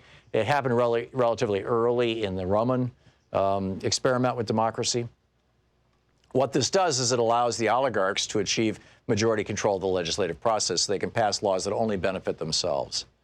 And number 3 is take control of critical parts of the court system so that you can, when you're challenged, you can win in court. Now, and all 3 of these things have happened now in the United States. And then the fourth element, once you've got that and you're starting to dig deeper and deeper, and once the oligarchs start digging deeper and deeper and deeper into society and culture, buying more and more media, more and more politicians, more and more of the court system, then you begin using the criminal justice system against your enemies. You have the criminal justice system investigate the investigators. You go after the good cops and turn everything into bad cops, which of course is what Bill Barr is trying to do right now with the Justice Department, going after Peter Strzok and James Comey and all these guys. And Rush Limbaugh and the whole right-wing hate media are just cheerleading. That's how you turn a democracy into an oligarchy, and then you turn that oligarchy into a tyrannical oligarchy. And my question is, how far will this go? You're listening to the Thom Hartmann Program. Call 202-808-9925. And what might it take to reverse it? I have some proposed suggestions, answers to those questions I'll share with you right after the break, and then we'll pick up your calls on that and Trump's biggest lies.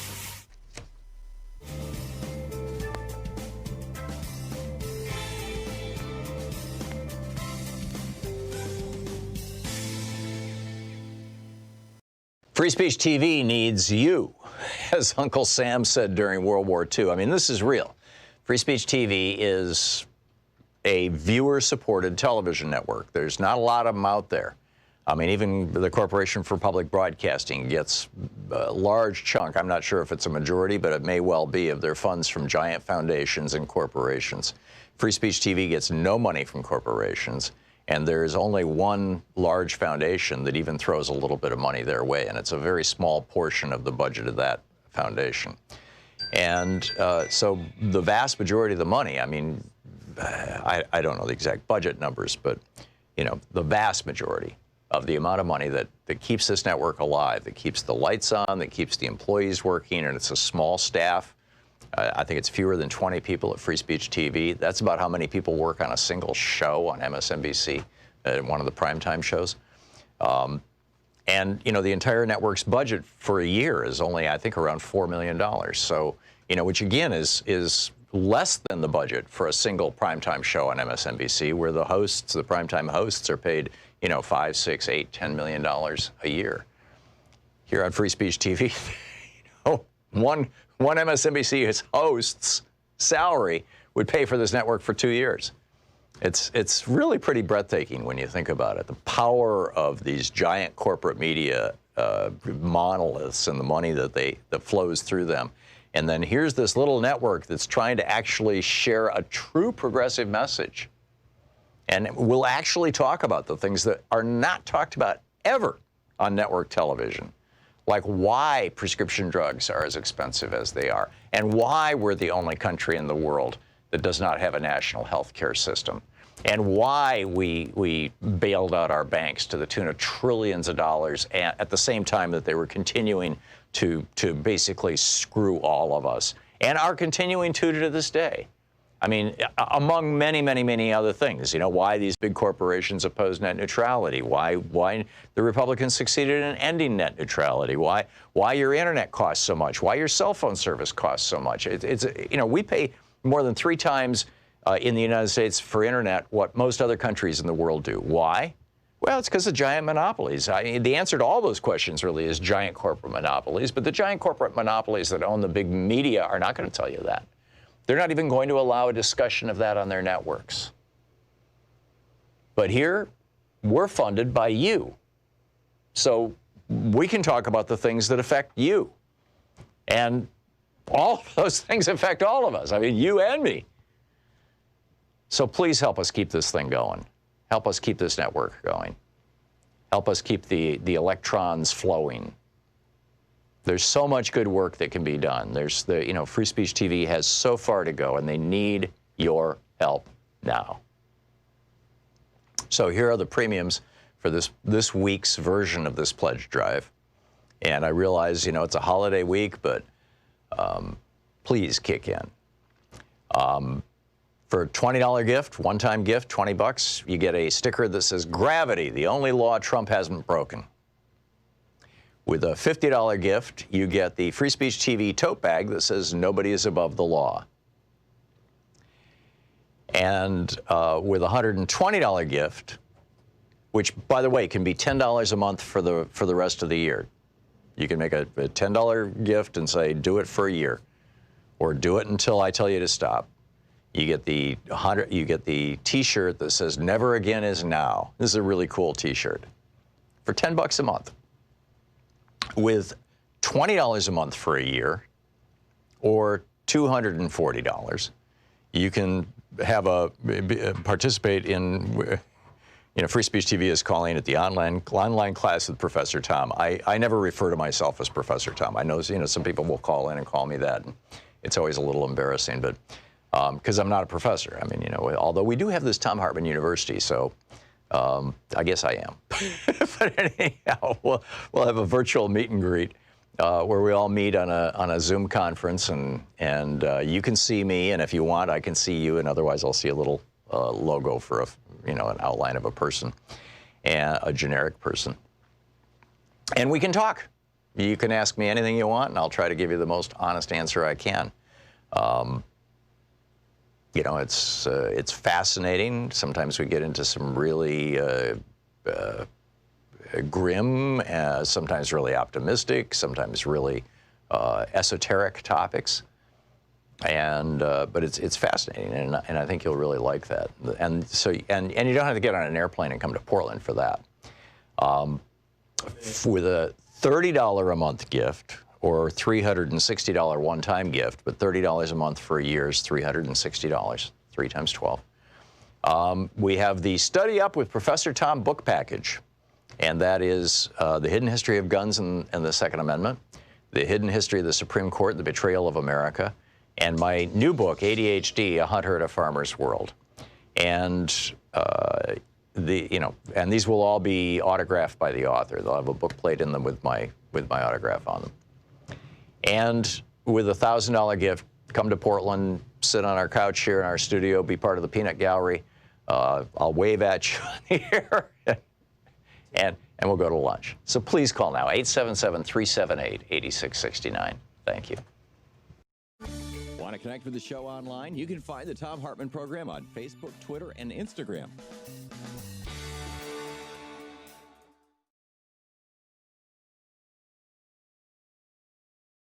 In this article that I wrote that's up over at TruthDig, it was on Raw Story and Alternate for a while, but I think it's scrolled off, but it's still on TruthDig,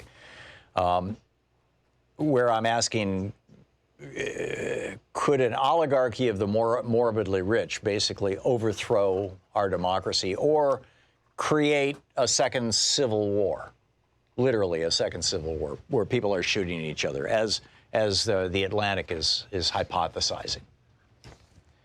And, I pointed out that to shift a democracy into an oligarchy requires three basic things: control of the media, control of the legislative branch, and control of the judiciary.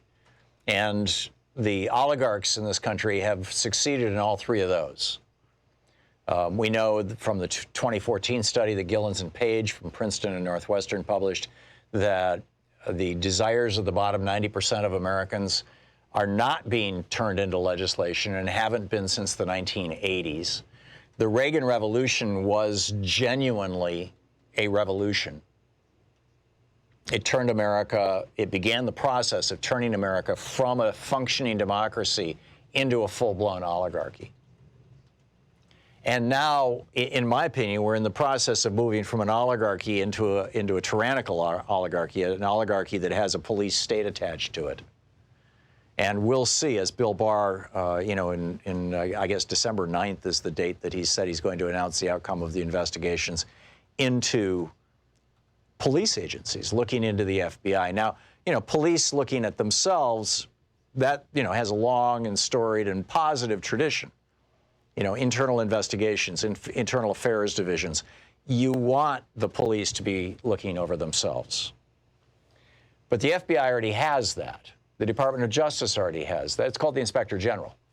And the Inspector General's job is to do with the FBI and with the Department of Justice and with the other police agencies, the Secret Service and whatnot, that are overseen by the Department of Homeland Security.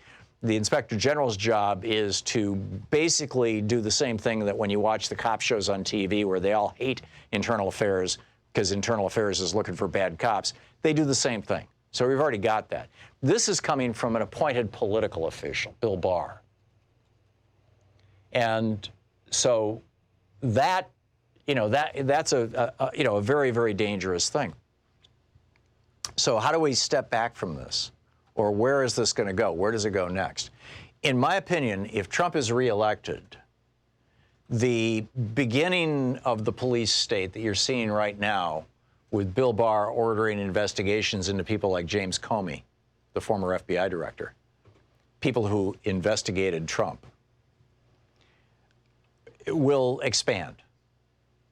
And anybody in government who has dared to defy Trump will be taken down. It's already happened within the Republican Party. Look at Justin Amash, the Republican from Grand Rapids, Michigan, who has, had to leave his party. But it will start happening in a far more serious and consequential way. The Navy Secretary today resigning because he would not go along with Trump saying that a Navy SEAL who shot a teenage girl in the stomach and her terrified friends had to drag her off before he shot one of them or shot her again. That, he's just fine. He's a good guy because he's on Fox News all the time. Don't you know?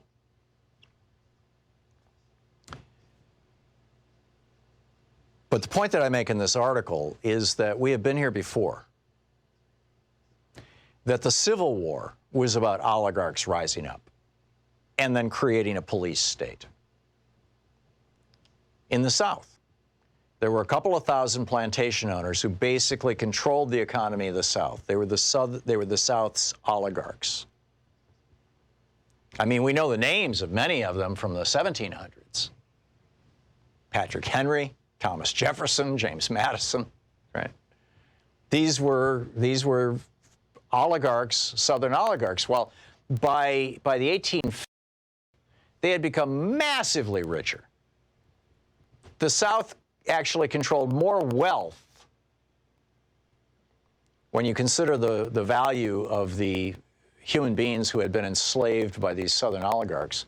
In addition to all the other wealth of the South actually controlled more wealth in the 1850s than did the North.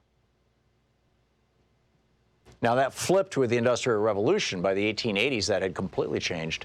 But in the 1840s and 1850s, that was very much the case. And the North made their money selling the products of the South, principally cotton, or using the products of the South, making cotton into clothing in the mills up, through Massachusetts and New Hampshire, New York State.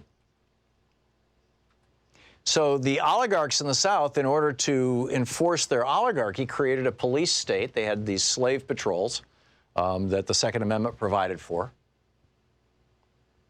And they, it was a terror state, terrorizing the individuals who'd been enslaved. Virtually all of them, of course, being African Americans. There were a few Native Americans and there were a few white people, but the vast majority, 99.9%, African Americans, who had been kidnapped and brought here, or whose ancestors had been. And those oligarchs were looking at the North, and the North was getting richer and richer because of manufacturing. I mean, the Industrial Revolution is generally considered to have started in the 1860s, 1870s.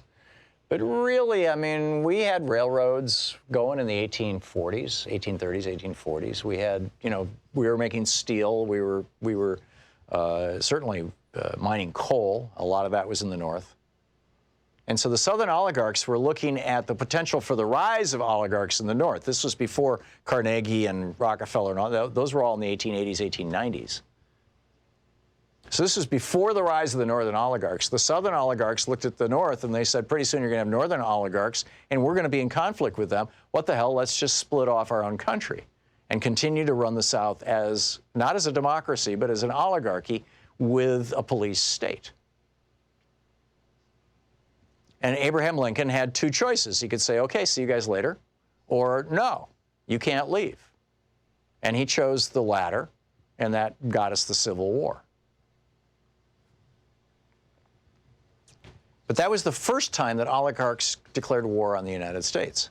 The second time that oligarchs really seriously tried to rise up was during the so-called Gilded Age, the 1880s, 1890s. And you go back and you look at the history of that time, and I wrote this book called Unequal Protection: How Corporations Became People and How We Can Fight Back. And the book really starts in 1886 with the Santa Clara County Supreme Court decision. But when I was researching that book, we went to the National Archives in Washington, D.C., and in the Morrison Remick Waite collection, he was the Chief Justice of the U.S. Supreme Court at that time, we found many of the papers that were associated, because he was the Chief Justice, with other justices from the court. And while Waite himself was not corrupt, and in fact he ruled in the Santa Clara 1886 decision, the corporations are not people, even though John Chandler Bancroft Davis, the clerk of the court, wrote in the opinion, or in the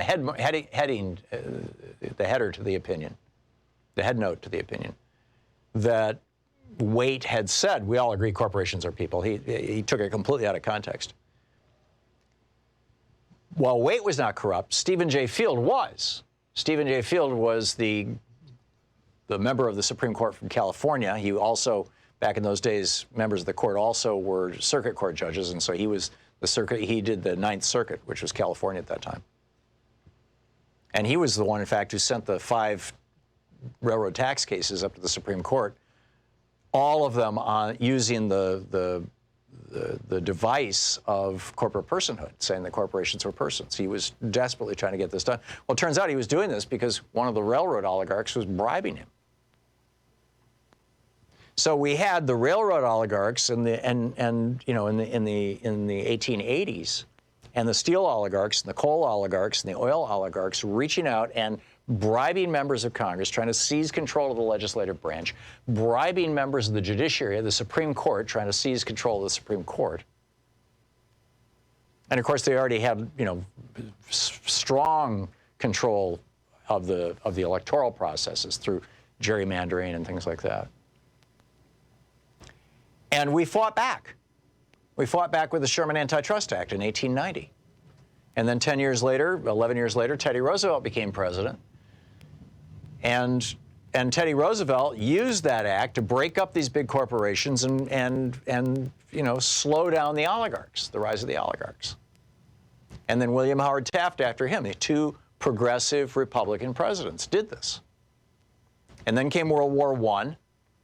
And then after World War I, the oligarchs said, okay, let's try it again.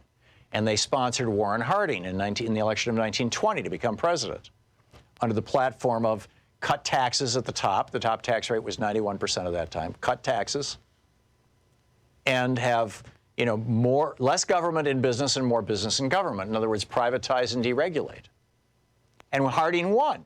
And for 9 years, we had rule, actually for 12 years, we had rule by Republicans and oligarchs. We were running as an oligarchy during what was referred to as the Roaring 20s. And it was roaring for the top, people at the top. I mean, 90 some odd percent of the stock was owned by the very, very rich. While wages at the bottom actually stagnated during the Roaring 20s. Average working people saw their wages were flat or went down, just like now. And then, of course, came the great crash in 1929, and that led to Franklin Roosevelt, who fought back the oligarchs and turned us back into a democracy. And we were a democracy, in my opinion, right up until 1981, when Ronald Reagan was elected with money from the oligarchs because of the 76 and 78 Supreme Court decisions, Buckley and First National Bank, that said that when oligarchs own politicians, keep in mind the 3 steps to starting an oligarchy, to flipping a democracy into an oligarchy are seizing control of the media, seizing control, legalizing bribery so you can seize control of the legislature, and seizing control of the courts.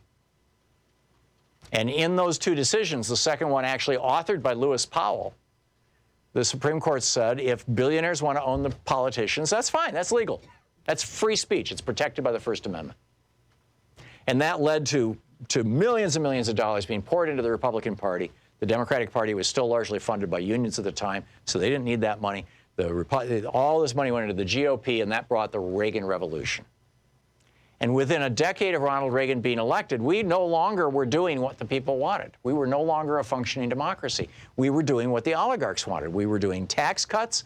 We were doing deregulation. We were cutting back on environmental protections. We were cutting back on worker protections. We were making it harder to unionize. I mean, right across the board, everything you can think of. They started attacking the social safety net. They were taking apart the Great Society, Lyndon Johnson's Great Society, and all those programs, attacking food stamps. Even Bill Clinton got in on the act because the oligarchs told him, you got to do this. Right after he was elected, saying he was going to govern like FDR, in just 2 weeks before he became president. I mean, it's a famous story about how Jamie Dimon and Alan Greenspan, and there was one other guy, sat him down and said, son, here's the facts of life. And he ended up, with the Telecommunications Act of '96, allowing the oligarchs to take over the media. He said, welfare, as we know, is ending it. In one of his State of the Union addresses, he said, the era of big government is over. And we've been basically in oligarchy ever since. Now, how do we reverse that? In my opinion, the way that we reverse that is we have to reverse these Supreme Court decisions that allowed the oligarchs to control our legislature. This is why no Republican will defy Trump, because they are owned by oligarchs who are benefiting from the Trump presidency. And we have to reverse that. Now, we've been talking about a constitutional amendment for a long time. There are other ways to do it as well. I've talked about those on this program in the past, but I just wanted to lay out the broad outline here, because I think that it is entirely possible that the oligarchs who now own the Republican Party would be willing for us to have a second civil war if it preserved their power. just like the oligarchs in the South pushed the first Civil War. What do you think? You're listening to Thom Hartmann. Visit thomhartmann.com for audio and video archives. Do you think I'm overstating the danger or understating it? Do you think it's possible that we could have a second Civil War? And if so, how would it play out? Or is it already happening as a Cold War?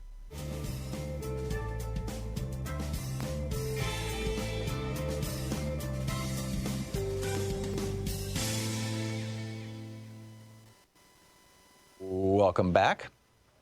Let's see here. John in Sunderland, California. Hey, John, your nomination for the biggest lie? The biggest lie is the Electoral College gave Trump the presidency. I think that's what he's basing his. You think those tiny little 10 or 20,000 vote margins in Wisconsin, Ohio, Michigan, and Pennsylvania were actually not real, that they were the result of, what, ballot tampering or machine malfunction, in quotes? Yes. Right. But, or being hacked by a foreign power? I agree with you. Yes, sir. Can you explain the Electoral College, please? Why is it still going? And, it's still going because it's in the Constitution.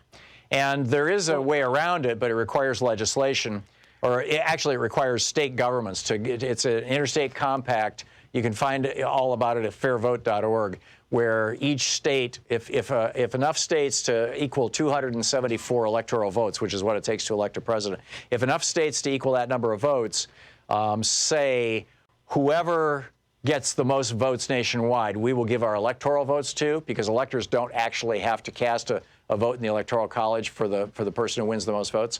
If they do that, then the Electoral College is essentially nullified. Otherwise, it would take a constitutional amendment, which ain't going to happen. And the problem is, all the democratically controlled states have said yes to this. It's the red states that are preventing it from happening. John, I got to move along, but thank you for the call. Richard in Naples, you've got a biggest lie nominee? Oh, thank you, Tom, for this afternoon. I'm enjoying it so much. Yes, here's what I think now. There is a truth out there that parades as a lie, and it's Trump saying that he would love to be impeached and would love to have a trial in the Senate. Oh, interesting. And the thing is, Bernie Sanders is, Tom, to both of your credit, almost, if not entirely, in tune with what you have been saying for the last half hour or so. I thank you so much for participating. Yes, and I would add, so is Elizabeth Warren, and I'm not being a partisan here. Either one of them, I think, would make a spectacular president.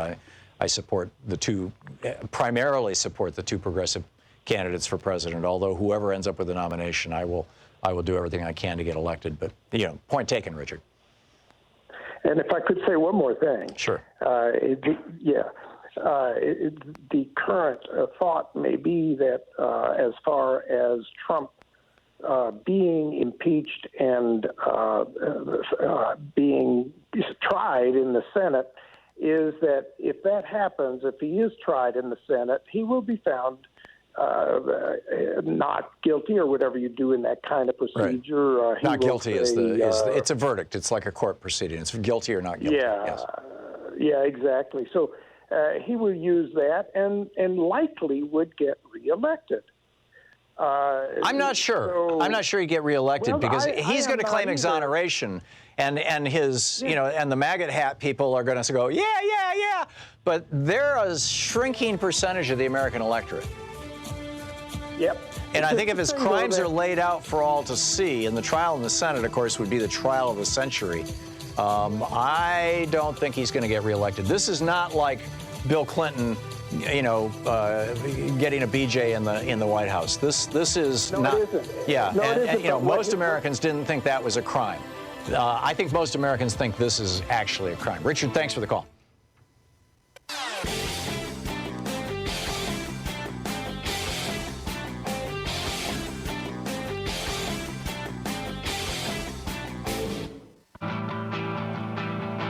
And welcome back. Thom Hartmann here with you. We still have a bunch of people who want to vote on our first hour's question, what's the biggest lie Donald Trump has told? Randall in Minneapolis, we're listening on 9:50 a.m. You want to weigh in on that? Yeah. first of all, Tom, you know, I was sitting under the microphone in algebra class in '63 when John Kennedy was killed. Oh my! And I saw him in Allentown in 1960 running for the campaign. I felt the electricity. I was only 10 years old at the time, and I'm so appreciative of somebody that told me finally about 9:50 a.m. just when Air America was going off. Mm-hmm. And I've been listening to you ever since. And well, that's great. Randall, please support their advertisers. Call, even if you're not going to buy a product from them, call them up and thank them for advertising, and tell them that you'll tell your friends about them.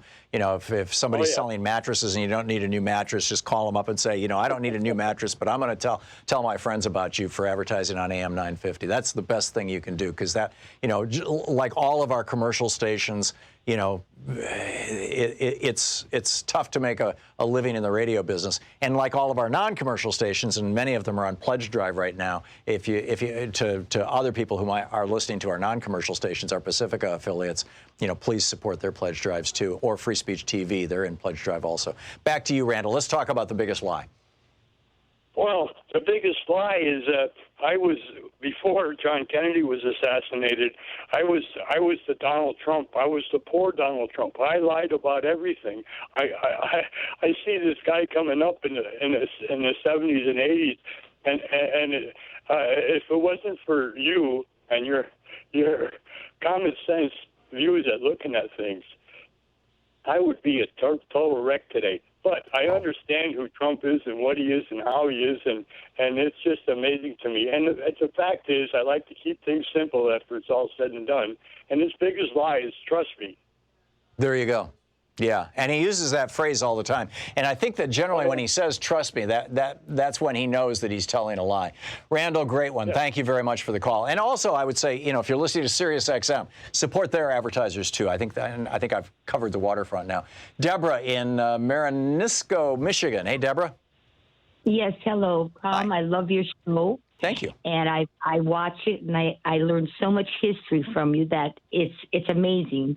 Thank you so much. You're welcome. I wanted to give a comment about with the president. I don't even want to call him that, but Donald Trump, to put his thing in about the military and giving this person back his medals and all that. Right. What kind of word that gives to other military people that if they see someone doing something wrong, that they're not going to report it. It's going to be okay because they know nothing might not become of it. Well, and not only that, you might even, if you're a war criminal, you might even become a star on Fox TV. I mean, this is what the Secretary of the Navy said this morning as he was leaving his job after basically Trump fired him for saying, you know, I don't take a tweet as a presidential order.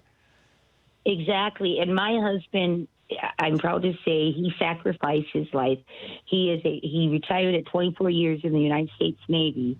And when he seen this going on, he said to me, what in the world is this person doing to us? Yeah. You know, Donald Trump. What is he doing to our democracy? Yes, he is more like a dictator than anything else that I've ever seen. Thank you so much, and have a wonderful Thanksgiving. Thank you. You too. Happy Thanksgiving, Deborah. I hope you have a wonderful day and a great holiday. And thank you for the call. And say hi to your husband, and thank him for his service. We'll be back, continuing the program. There is so much to talk about. Stick around. We'll be right back.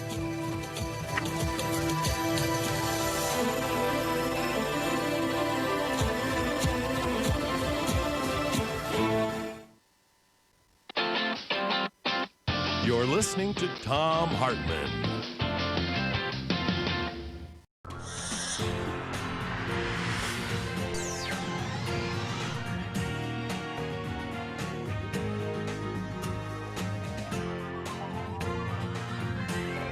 We say fight back!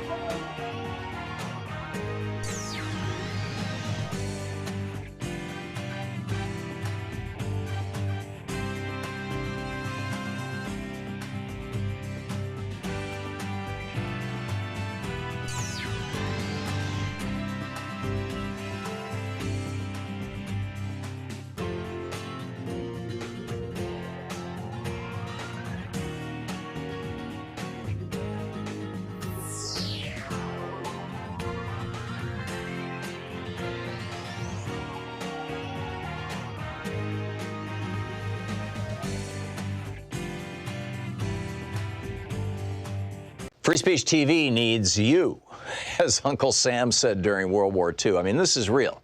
Free Speech TV is a viewer-supported television network. There's not a lot of them out there.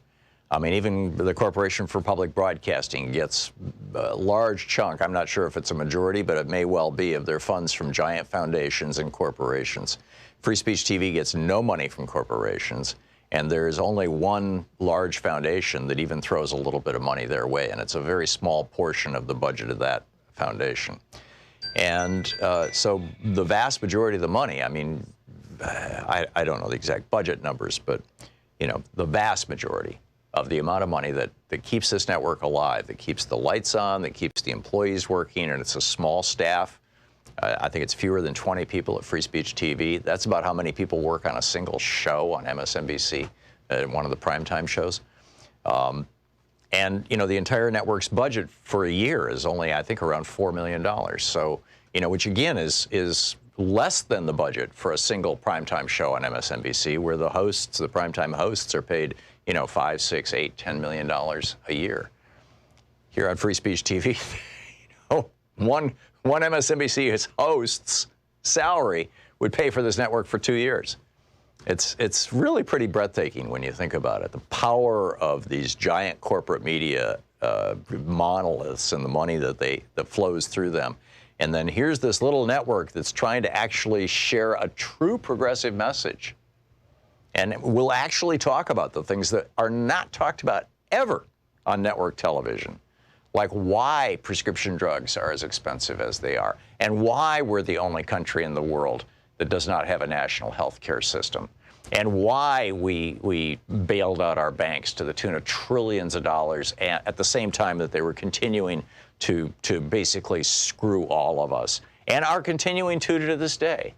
I mean, among many, many, many other things, you know, why these big corporations oppose net neutrality, why the Republicans succeeded in ending net neutrality, why your internet costs so much, why your cell phone service costs so much. It's you know, we pay more than 3 times in the United States for internet what most other countries in the world do. Why? Well, it's because of giant monopolies. The answer to all those questions really is giant corporate monopolies, but the giant corporate monopolies that own the big media are not going to tell you that. They're not even going to allow a discussion of that on their networks. But here, we're funded by you. So we can talk about the things that affect you. And all of those things affect all of us. I mean, you and me. So please help us keep this thing going. Help us keep this network going. Help us keep the electrons flowing. There's so much good work that can be done. You know, Free Speech TV has so far to go, and they need your help now. So here are the premiums for this week's version of this pledge drive. And I realize, you know, it's a holiday week, but please kick in. For a $20 gift, one-time gift, $20, you get a sticker that says, "Gravity, the only law Trump hasn't broken." With a $50 gift, you get the Free Speech TV tote bag that says, "Nobody is above the law." And with a $120 gift, which, by the way, can be $10 a month for the rest of the year. You can make a $10 gift and say, "Do it for a year," or "Do it until I tell you to stop." You get the T-shirt that says "Never Again is Now." This is a really cool T-shirt for $10 a month. With $20 a month for a year, or $240, you can have participate in, you know, Free Speech TV is calling it the online class with Professor Thom. I never refer to myself as Professor Thom. I know, you know, some people will call in and call me that, and it's always a little embarrassing, but because I'm not a professor. I mean, you know, although we do have this Thom Hartmann University, so I guess I am. But anyhow, we'll have a virtual meet and greet where we all meet on a Zoom conference, and you can see me, and if you want, I can see you, and otherwise I'll see a little logo for an outline of a person, and a generic person, and we can talk. You can ask me anything you want, and I'll try to give you the most honest answer I can. You know, it's fascinating. Sometimes we get into some really grim, sometimes really optimistic, sometimes really esoteric topics. And but it's fascinating, and I think you'll really like that. And so you don't have to get on an airplane and come to Portland for that.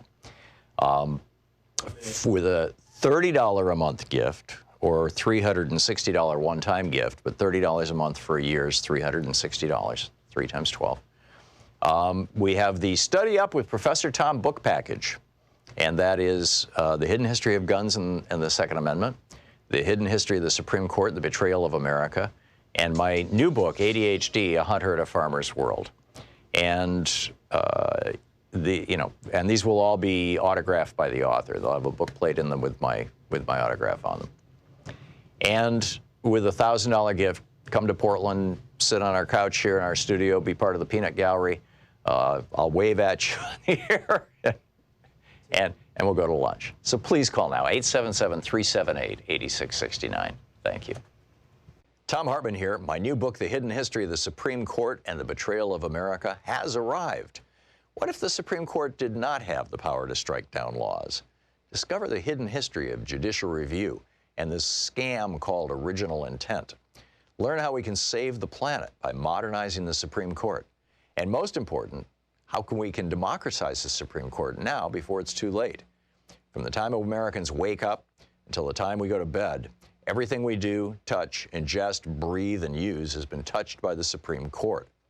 In this book, I lay out the history of the Supreme Court from Alexander Hamilton until how the court overstepped its constitutional powers. America does not belong to the kings and queens of the court. It belongs to the people. The Hidden History of the Supreme Court and the Betrayal of America is available now in fine bookstores everywhere. Want to connect with the show online? You can find the Thom Hartmann Program on Facebook, Twitter, and Instagram. Yeah.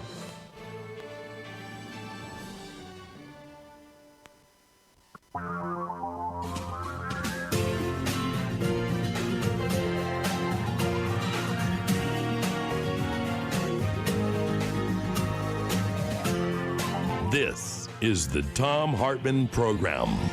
And welcome back. Just a reminder, we've got a brand new podcast. It's called The Science Revolution with Thom Hartmann. It's over at Apple Podcasts, and I think it's pretty much any place you get podcasts. It's all the usual suspects. And in our first edition that just went up, how the insect apocalypse could affect all life on Earth. Learn about the forever chemicals that are in our drinking water with senior scientist David Andrews. In Geeky Science, if you're stressed out, pay attention. We've got solutions for that. Fox News thinks liberals are causing California's wildfires. Trump is fighting the wind, and why Berkeley, California is banning natural gas in new homes. So a lot of interesting stuff. Check out the Science Revolution podcast. It's a nice little, more or less half-hour show that we're putting up once a week over there. So I wanted to get into Devin Nunes to use Judd Legum's phrase from popular.info. And if you haven't subscribed to his newsletter at popular.info, I recommend you do so. It's free, and it's brilliant. And every day he comes out with one deep dive into a topic. And Judd Legum is one of our very best investigative reporters. He used to be one of the lead guys. In fact, I think he might have been the head editor over at Think Progress. And now he's on his own, and he's just doing a spectacular job. So anyhow, this is called Devin Nunes' European Vacation. And it's got a bunch of backstory here that I think is really important. It's looking, I made the comment earlier, in fact, I think in the first hour of the program, that it's looking like Devin Nunes may be going down. I tweeted that a couple days ago, which provoked a whole lot of Bill Clinton-esque kinds of jokes, but nonetheless, I do think that Nunes is in big trouble. You'll recall last year, or maybe it was the year before that, the House Ethics Committee did an investigation of Nunes. That was, it was in 2017.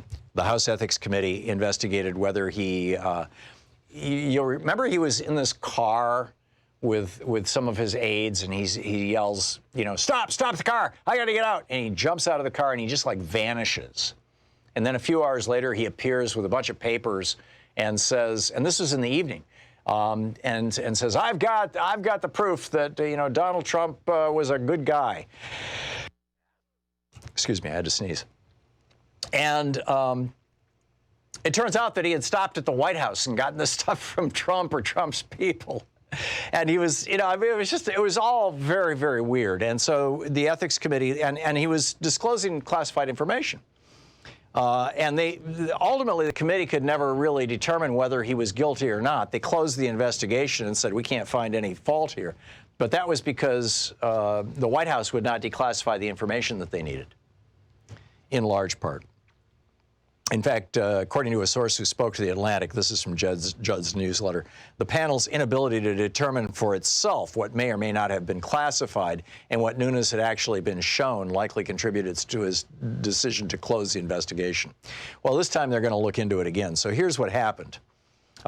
First of all, Nunes has falsely accused, he lied, and said that Adam Schiff was trying to get nude photos of Trump. Never happened, no such thing. He repeatedly came back to this so-called CrowdStrike conspiracy theory. CrowdStrike is an American company that does internet security work, kind of forensic. They look at computer systems that have been attacked, and they help develop defense systems and things like that. Now, the CEO of CrowdStrike, I believe, the current CEO, was born in Russia, but he's an American citizen. He's an American. And CrowdStrike is an American company, period, full stop. And it's got nothing to do with Ukraine. But Trump on Fox News on Friday said this Ukrainian company, CrowdStrike, no. So anyhow, and then he says, and they never took possession of the server. Well, if my computer here had gotten hacked, or I wanted CrowdStrike to tell me if it had gotten hacked, I don't have to take the computer to CrowdStrike. That's silly. I stick a USB drive in and clone my hard drive onto it. So there's a mirror image of my hard drive. Every single bit or byte on my hard drive is now on this USB drive. And you give that to them, and then that way I can continue using my computer. I don't, I mean, you're going to shut down the DNC and take their servers off to some other company? That doesn't make any sense at all. So, yeah, CrowdStrike never took physical possession of the server, but they didn't need to. They had the equivalent of the server. And that's how it's always done. But, saying, well, they never took the server is like one of those lies of omission, right? They never took the server because they didn't have to in order to see everything that was on the server. I mean, that's the bottom line.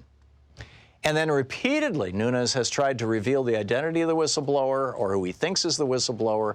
And all of that is in the context of intimidating anybody in the federal government who might think about blowing the whistle on him or on Trump or any of his corrupt buddies. This is a guy who's suing a fictitious cow, Devin Nunes. And so now Judd Legum says he may have another motivation to throw up a smokescreen because he was apparently part of, quoting Judd Legum, he allegedly was an integral part of the conspiracy that brought about the impeachment inquiry in the first place. Now, how does this work? Well, it turns out that Lev Parnas, Lev and Igor, right? Who had given Rudy Giuliani money and had illegally contributed hundreds of thousands of dollars to Donald Trump. Lev and Igor, Lev is alleging that Nunes met with, quote, former Ukrainian Prosecutor General Viktor Shokin in Vienna last November. Now, last November, you had Poroshenko as president. Poroshenko was corrupt. Viktor Shokin was his attorney general, essentially, his head prosecutor. He was corrupt. And Parnas said, and I quote, he worked to put Nunes in touch with Ukrainians, he being Viktor Shokin, the prosecutor general. He worked to put Nunes in touch with Ukrainians who could help Nunes dig up dirt on Biden and Democrats in Ukraine. End of quote from Parnas. Now, if what Parnas is saying is correct, if this is true, this is a huge deal. It means that everything that we've been accusing Trump of in this narrow area of criminality, Devin Nunes is apparently also guilty of, with the exception of withholding aid to Ukraine and blackmailing them. I guess that's a big part of it, but pieces of it anyway. That, as Judd Legum writes, Nunes was asking, apparently, if this is true, Nunes was asking a foreign national for something of value, specifically dirt on Biden, to help his preferred presidential candidate, Trump. And that could violate federal law. Now, Nunes started out by saying, that's a lie, or words to that effect. He said that the reporting of Parnas's claims by both CNN and the Daily Beast, and the Daily Beast one, you recall, was put into the congressional record by Eric Swalwell on the last Thursday, the last day of the congressional inquiries at the Intelligence Committee. Devin Nunes said this was demonstrably false and scandalous, and the perfect example of defamation and reckless disregard for the truth. And he promised that right after the Thanksgiving holiday, he was going to sue, he said this to Breitbart, he was going to sue CNN and the Daily Beast. And then the March 4th, 2019 congressional records came out showing the money that he billed the government for his trip to Ukraine, or Vienna, excuse me, to meet Shokin. And according to congressional records, Nunes did make a taxpayer-funded trip to Europe. Now, we don't know for sure exactly where he went or what he did. We just know that he and 3 of his aides actually, billed the government, him for $18,000 and his 3 aides for $14,000. Or no, I guess all 4 of them were $14,000. It was all $14,200. So that would have been, probably round-trip first or business class airfare and a couple of nights at a fancy hotel. 14 grand would pretty much cover that. Round-trip airfare from Washington, D.C. to pretty much any European capital in business class anyway is typically around $5,000 or $6,000, and in first class around $10,000. And then, $400 for a couple nights in a nice hotel. Or $4,000, excuse me. And so Congressman Jim Hines, the Democrat from Connecticut, he says the allegation is that Devin Nunes used federal funds to fly himself and a couple of staffers over there in search of dirt on Biden.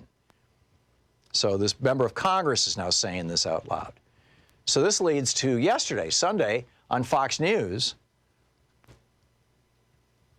He was asked point blank, right? I believe this is Chris Wallace, asked Devin Nunes, he says, bottom line, were you in Vienna with Shokin? Now, if the answer to that is no, you would think that he would say, no, I wasn't. If the answer to that was yes, you would expect that he would start just throwing as much crap against the wall as he possibly could in the hopes that, or against the window in the hopes that eventually you couldn't see through it, to torture a metaphor. And here was Devin Nunes' answer on Fox News yesterday to the question, were you in Vienna with Shokin? I really want to answer all these questions, and I promise you I absolutely will come back on the show and answer these questions, but because there's criminal activity here and we're working with the appropriate law enforcement agencies, we are going to file all this. Everyone's going to know the truth. Eventually, everybody's going to know all the facts, but I think you're going to understand that I can't compete by trying this debate out with the public media when 90% of the media are totally corrupt. And because this is criminal in nature, because it's so bad, so slanderous, we've got all the facts on our side, and we're going to go to file in federal court because I'm not going to sit here and try to compete against the media that I have no chance of winning this. Right. So this is almost certainly going to go to the House Ethics Committee. When Rudy Giuliani was asked on Fox News about Devin Nunes going and meeting with Shokin in Vienna, Giuliani didn't say that he knew that he had or he hadn't. He said, and I quote, if he did, there would have been nothing wrong with it. He also, this is basically his line. He says, if Trump asked the president of Ukraine to investigate Biden and the Democrats, there's nothing wrong with that. And that's apparently now going to be their defense in the Senate, in the trial in the Senate, is that, Trump wanted to investigate Biden and the Democrats, and Trump was, wanted them to, investigate all this stuff, and he wanted an investigation of CrowdStrike and all this stuff because he's president, and, one of his jobs is to stop corruption, and he thought this was all corrupt. That's the sales pitch that they're going to use. Now, Devin Nunes is not making that pitch, I think because he knows it would get him, at the very least, censured and perhaps thrown out of the U.S. House of Representatives. But Trump is going to try this. So do you think it's going to work? Do you think Nunes is going to end up in jail? This is the Thom Hartmann Program. Do you think Nunes is even going to continue as, number 2 guy on the committee? I mean, this is getting very, very interesting. All these guys, everything Trump touches dies.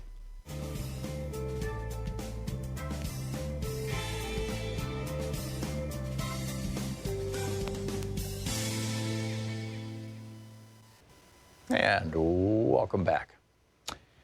So, Tony in Belfast, Maine. Hey, Tony. Biggest lie? Hi, Tom. Hey, Tony. I just want to start by thanking you for everything. I just think you've made a tremendous contribution to America. So thank you. Oh, thank you. I think that I know it doesn't seem that big, but his lies about bringing jobs back home to America and keeping them here, manufacturing, I think are huge because they played a major part in getting him elected. You're absolutely right.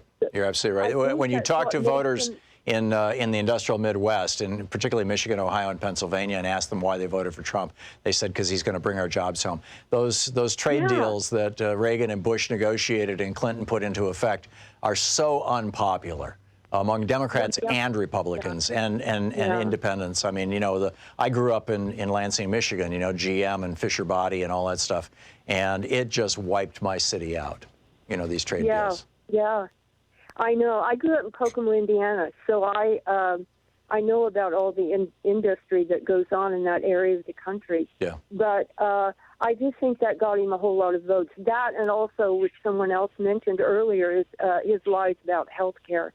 I think those two things, if he never lied about those two things, I don't think he would have been elected. Yeah, he said we're going to replace Obamacare with something that's better, more comprehensive, and cheaper. And cheaper. That's right. That's exactly right. Yeah. And so, I don't know if I can ask a question. It's like, is there any way to combat his lies during the election process? Is there any way to? What's a way we can go up against? Well, I think the biggest problem we have is that Facebook is amplifying his lies. He's running ads on Facebook right now that contain lies. And Mark Zuckerberg, who has had a couple of secret meetings with Donald Trump and who keeps inviting, right-wing people out to his mansion on the West Coast, and has brought Breitbart News, for God's sake, and the Daily Caller into Facebook as, reputable sources of news. Mark Zuckerberg is saying that's just fine with him. Meanwhile, he's kicking people like me off Facebook. So, I think that that's the ace in the hole that Trump has. I think that if it were not for Facebook, probably Trump would not have become president in 2016. Yeah. I think that was one of the biggest single variables, and I think that they're going to try and repeat that. Tony, I got to move along, but thank you for the call. Jeff in Portland. Hey, Jeff, what's up? Biggest lie? Good morning, Tom. Well, when it comes to Trump's biggest lie, I think it's his presidency itself. Pelosi said last week he's an imposter, and in my opinion, he reminds me of a greedy, malevolent version of the character from the Jerzy Kosinski novel Being There, the TV-watching, simple-minded character Chance the Gardener, played by Peter Sellers in the 1978 film. Huh, I never saw that movie or read that book. Oh, wow. It's a guy who, like I say, a simple-minded TV-watching guy who stumbled into becoming the president's most celebrated advisor. He, in a naive way, Trump is the malevolent version of that, who actually made it all the way to the president. Or Trump is he's watching a TV network that is malevolent and he's believing it. Either way, yeah. Yeah, I think it's probably both. But is this the most dangerous presidency in the history of our country, Tom? I think so. To your article, I absolutely think this is an inflection point. This is the most dangerous presidency that we've ever had, and I think it's the most dangerous time that we've been in since the 1860s. Jeff, thank you for the call. We'll be right back.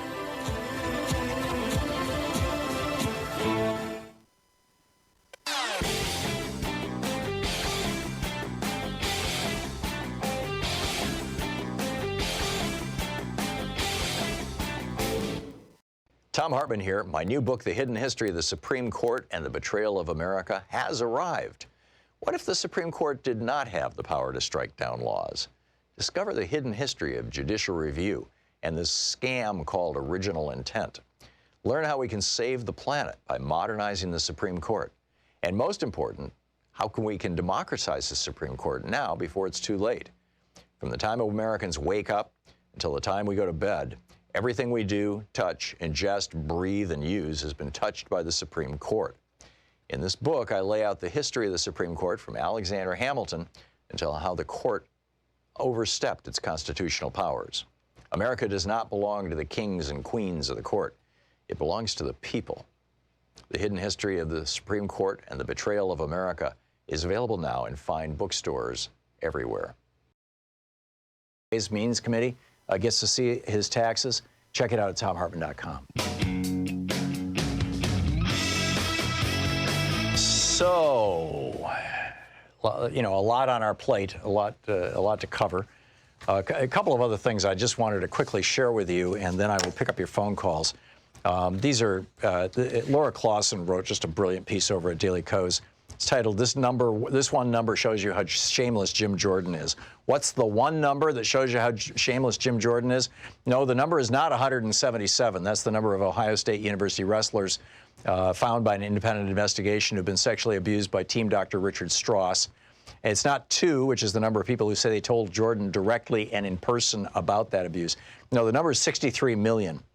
Jordan's claim that, quote, Democrats never got over the fact that this new guy who's never been in this town, who's never been in politics, this new guy is shaking this place up. That drives them crazy. They never accepted the will of 63 million Americans and never accepted the fact that Donald Trump won an electoral college landslide. Yeah, he got 63 million votes. Hillary Clinton got 66 million votes, and it was not a landslide. So, you know, by any stretch of the imagination. In fact, he didn't even get 66 million. It was 65 million and change. Coal new. You know, I'm gonna some of these other issues I think I'm gonna talk about tomorrow or Wednesday. Although Representative Eliot Engel, this is another one that I think is important to consider. House Foreign Affairs Committee Chair. Eliot Engel, he's a Democrat from New York. He's talking about Mike Pompeo. I mean, it's increasingly looking like, particularly, you know, this watchdog group sued using the Freedom of Information Act to get the same documents that Adam Schiff had subpoenaed from the White House about what Mike Pompeo knew and when he knew it, basically, with regard to this whole, you know, let's corrupt Ukraine thing. And, you know, weapons for dirt deal. And they got the papers. Congress didn't. But a federal judge ordered them to turn over the papers. And now we're looking at this, and we're seeing that Secretary Mike Pompeo was up to his eyeballs in this. And he tweeted, Eliot Engel, he tweeted, we were puzzled why the State Department led the attacks on Yovanovitch, let the attacks on Yovanovitch go unanswered.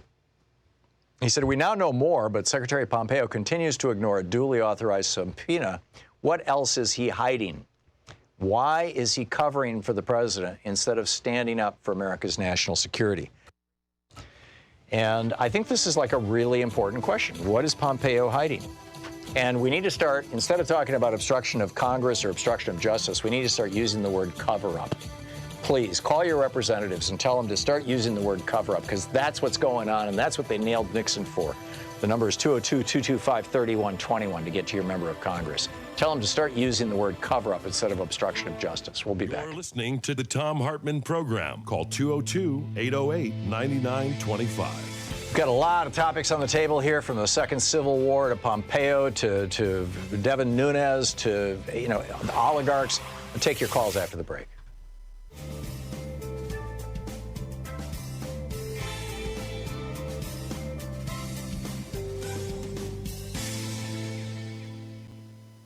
Free Speech TV needs you, as Uncle Sam said during World War II. I mean, this is real. Free Speech TV is a viewer-supported television network. There's not a lot of them out there. I mean, even the Corporation for Public Broadcasting gets a large chunk, I'm not sure if it's a majority, but it may well be, of their funds from giant foundations and corporations. Free Speech TV gets no money from corporations, and there's only one large foundation that even throws a little bit of money their way, and it's a very small portion of the budget of that foundation. And so the vast majority of the money, I mean, I don't know the exact budget numbers, but the vast majority of the amount of money that keeps this network alive, that keeps the lights on, that keeps the employees working, and it's a small staff. I think it's fewer than 20 people at Free Speech TV. That's about how many people work on a single show on MSNBC, one of the primetime shows. And the entire network's budget for a year is only, I think, around $4 million. So, which again is less than the budget for a single primetime show on MSNBC, where the primetime hosts are paid, $5, $6, $8, $10 million a year. Here on Free Speech TV, one MSNBC host's salary would pay for this network for 2 years. It's really pretty breathtaking when you think about it. The power of these giant corporate media monoliths and the money that flows through them. And then here's this little network that's trying to actually share a true progressive message. And we'll actually talk about the things that are not talked about ever on network television, like why prescription drugs are as expensive as they are, and why we're the only country in the world that does not have a national health care system, and why we bailed out our banks to the tune of trillions of dollars at the same time that they were continuing to basically screw all of us, and are continuing to this day. I mean, among many, many, many other things, why these big corporations oppose net neutrality, why the Republicans succeeded in ending net neutrality, why your internet costs so much, why your cell phone service costs so much. We pay more than 3 times in the United States for internet what most other countries in the world do. Why? Well, it's because of giant monopolies. The answer to all those questions really is giant corporate monopolies, but the giant corporate monopolies that own the big media are not going to tell you that. They're not even going to allow a discussion of that on their networks. But here, we're funded by you. So we can talk about the things that affect you. And all of those things affect all of us. I mean, you and me. So please help us keep this thing going. Help us keep this network going. Help us keep the electrons flowing. There's so much good work that can be done. Free Speech TV has so far to go, and they need your help now. So here are the premiums for this week's version of this pledge drive. And I realize, it's a holiday week, but please kick in. For a $20 gift, one-time gift, $20, you get a sticker that says, "Gravity, the only law Trump hasn't broken." With a $50 gift, you get the Free Speech TV tote bag that says, "Nobody is above the law." And with a $120 gift, which, by the way, can be $10 a month for the rest of the year. You can make a $10 gift and say, "Do it for a year," or "Do it until I tell you to stop." You get the T-shirt that says "Never Again is Now." This is a really cool T-shirt for $10 a month.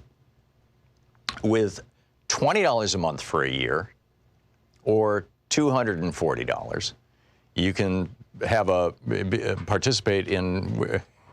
Free Speech TV is calling it the online class with Professor Thom. I never refer to myself as Professor Thom. I know some people will call in and call me that, and it's always a little embarrassing, but because I'm not a professor. I mean, although we do have this Thom Hartmann University, so I guess I am. But anyhow, we'll have a virtual meet and greet where we all meet on a Zoom conference, and you can see me, and if you want, I can see you, and otherwise I'll see a little logo for an outline of a person, and a generic person. And we can talk. You can ask me anything you want, and I'll try to give you the most honest answer I can. It's fascinating. Sometimes we get into some really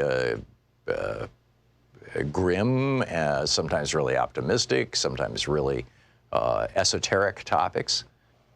And but it's fascinating, and I think you'll really like that. And so you don't have to get on an airplane and come to Portland for that.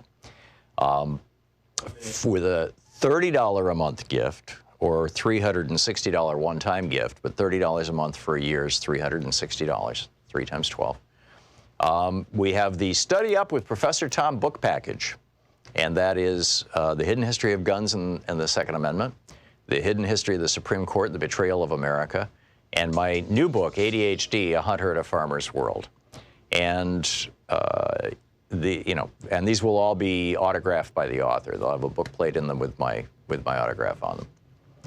And with a $1,000 gift, come to Portland, sit on our couch here in our studio, be part of the Peanut Gallery. I'll wave at you here, and we'll go to lunch. So please call now, 877-378-8669. Thank you.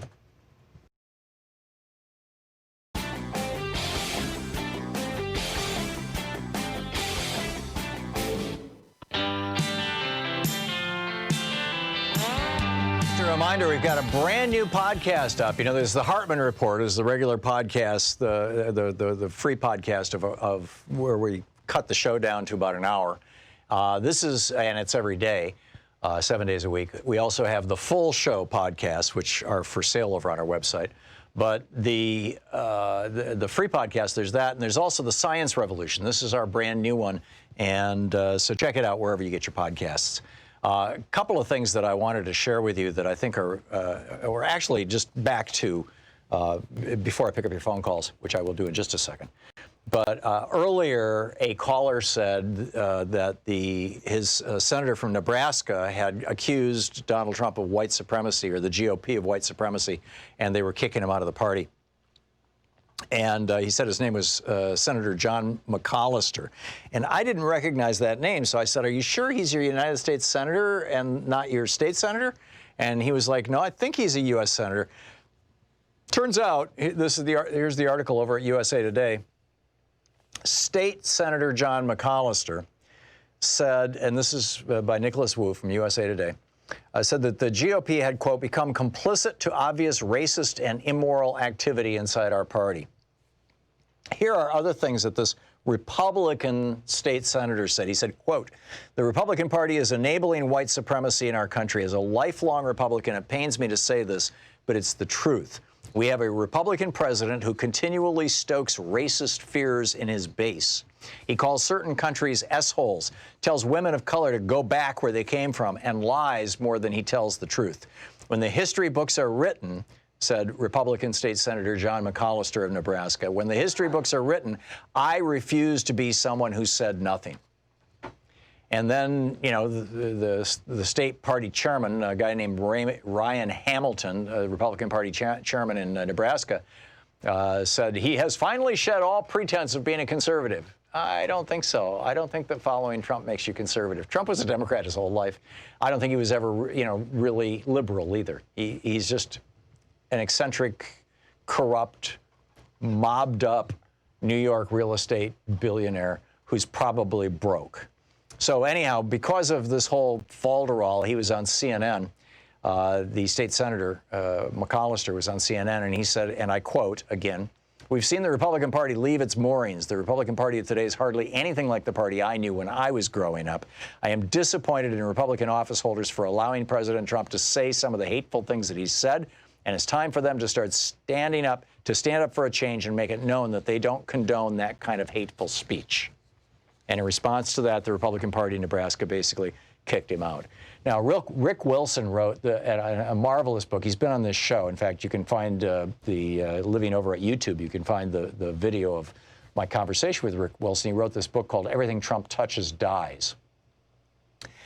And over the weekend, he jumped into basically a tweet storm. And here's what he said. He said, "For those still inside," now he's talking about Republicans who are still members of the Republican Party. Rick Wilson has separated himself from the party. He used to be a Republican consultant and a Republican insider, party insider. He said, "For those still inside, you're not patriots. You're complicit. You're not quiet heroes. You're witting stooges, enablers, and toadies." He said, in the end, but judges and but regulatory executive orders won't be on your tombstones. Instead, your tombstones will say quisling, coward, traitor, servant, co-conspirator. And those words will hardly suffice. The excuses and rationalizations you make to yourself in the dark of night, I'm making the best of a crazy time. See, he's speaking to the guys the person who wrote the anonymous book and the anonymous op-ed saying, don't worry, we're inside the Trump administration and we're keeping things under control. He's like, if you believe that, you're fools, he said. He goes on, he says, without me, it could be worse. No matter what he tweets, I'm doing good. Those are as hollow as your nights are sleepless. That's the secret we all know. You know he's guilty. You know he's corrupt. You know on his best days, he's barely coherent and sane. You know the damage he's doing to this country, our security, and our image in the world. Don't lie to yourself. The guilt will consume even someone as bad as you. You will not get to tell the story later. You will not get to laugh it off as a crazy Lucana in your otherwise sterling career. You're marked with it. The stain is on you. It's real, inevitable, and excuses don't expunge it. Using the I can't talk because of Trump's non-disclosure agreement or I want to protect executive privilege for the next Republican president is a lie, and you know it. The election will decide it is a lie, and you know it. I can't change anything is a lie, and you know it. Excuses are over. If you want to stay in this administration, embrace it all publicly. The lawlessness, the graft, the treason, the compromise, the cruelty. Dine well, drink deep, and imagine justice and history will be kind to you. They won't. Some of you in the long after will make the same weak excuses that every servant of evil makes. I was just following orders, or I had to, or someone worse would have, or we didn't know, or without me it would have been worse, or we never imagined it would get out of control. Same song, different era, tweets Rick Wilson. No one will ever forget or forgive, me least of all. Right. Republican complicity in the crimes of Donald Trump. Anyhow, Sam in Canton, North Carolina. Hey, Sam, what's on your mind today? You got a biggest lie nominee? The basis for the big lies. Okay. He said he's smarter than all the admirals and the generals in the Pentagon. He said he's smarter than all the environmental scientists who have PhDs. He says he's smarter than all the economists who have PhDs. He says he's got the big brain. He says he seems to think he's the smartest man in the world. This is the basis for all of his lies. He's actually stupid. On top of that, he is stupid enough to believe all of his lies. You're absolutely right. That's the basis for the big lies. Yeah, you're absolutely right. And I think in psychology, I think it's called the Kruger-Deming effect, as I recall. And basically, people who are afflicted with this mental illness actually believe that they're the smartest guy in the world. Yeah, there was another study that I read years and years, or heard about and read years ago, that the people that are the least effective, the least competent in the jobs they're doing, believe themselves to be the most competent in the jobs that they're doing. Yeah. And what we've got in the White House is a guy that's dumber than a stump. Let's be perfectly honest about it. And if I keep talking about it, I'm going to start using the words that the Federal Communications Commission doesn't like. Okay. Yes, dumber than dog doo-doo. I get it. Sam, thanks a lot for the call. I'm with you. Okay. Diane in Flemington, New Jersey. Hey, Diane, what do you think? Well, I think perhaps, I don't know if anybody ever brought this up yet, the lie about how he was going to fix health care and give everybody better and less expensive health care. Yes, that's one of his big ones. And we're going to be talking about this tomorrow. There's a major scandal going on inside the Obamacare exchanges right now because of something that Trump did. I'll tell you about that tomorrow, but yes. Can I also throw something at you, Tom, something that I can't sleep at night over? How much do we need to bet that this man is calling Gorsuch and Kavanaugh, trying to arrange, sucking up to them to try to influence them on the eventual court cases that the Supreme Court is going to end up hearing? I would bet just about anything that if Trump's not making those phone calls, people who help, the billionaires who helped get him into office are making those phone calls. And I still want to know who paid off Kavanaugh's $200,000 in gambling debts and who paid off the mortgage on his house. And, all these other things. Kavanaugh he was in serious financial trouble. And all of a sudden, everything's wonderful. Well, I based on the recent behavior of Bill Barr, perhaps it would not be him to make that call. Yeah. No, I'm thinking that it's, the guys on the board of the Heritage Foundation. It's the, it's Robert Mercer and his buddies. It's people like that. It's who have influence with these guys. I mean, keep in mind, for years, every year, twice a year, Clarence Thomas and Antonin Scalia were going to the retreats that the Koch brothers put on with their billionaires as honored guests. And, first class, or not even first class accommodations, private jets and everything, And I'm sure that Gorsuch and Kavanaugh are now in on that little food fest there. And are being lobbied, just like Thomas and Scalia were being lobbied by the billionaires all those years. Lobbied and feted, or however you say it, F-E-T-E-D. Fated? I think the revolution is coming, Tom. Yeah, I think so too. I just hope. I don't know. Yeah, I just hope it goes the right way, because revolutions have a way of cutting both ways. So, yeah, thank you very much, Diane. Good to hear from you. Larry in Reno, Nevada. Excuse me. Hey, Larry, what's up? Oh, Tom, I'm a long-time supporter, and short-time supporter, but a long-time listener. Thank you. And I just got caught a little mistake you made. It wasn't nothing big, but you talked about that interstate compact and to straighten out this electoral vote mess we have here, college system we have. Right. And unfortunately, the great state of Nevada, and we did have a good Democratic sweep. We were just short one vote in the Senate for 2/3 majority in both houses for Democrats. And to join that compact, yeah, well, I'm talking today. Well, it was passed by the legislature, but I'm just saying that's how strong our Democrats are in the state. Uh-huh. And it was passed, the resolution or whatever it was passed, sent to the governor, and he vetoed it. He's Sisolak is also a Democrat. The same old argument, we got to protect the rights of the little guy. And he's a Democrat. Really disappointed. He vetoed it, That's and then insane. that same old argument, while you talked about tyranny of the majority, tyranny of the majority can be bad, and people, that's true that they say the masses can be the asses sometimes, but the thing is that it's worse to have a tyranny of the minority, which we have at our hands. Which is literally the definition of tyranny, is tyranny by the minority. I mean, yeah, that's it. Yeah, when a small group is running everything, or one person. That's remarkable. Larry, thanks for informing me about that. That's remarkable. Thank you for the call. Sheila in Talent, Oregon. Hey, Sheila, you had a contribution for our Biggest Lie contest? Sheila? I'm not hearing Sheila, so I'm going to put Sheila on hold. Joyce, she's on line 3. And we're hitting a break here, Sean. We'll be back in just a minute. It is 46 and a half minutes past the hour here on the Thom Hartmann Program. The place where we dare to ask, is Walmart a person? Is Amazon a person? Is Facebook a person? And we dare to say, no, they're not. They're corporations. They shouldn't have human rights. We'll be right back. You're listening to Thom Hartmann. Visit ThomHartmann.com for audio and video archives. You are listening to the program where despair is not an option. Join us. Get out there. Get active.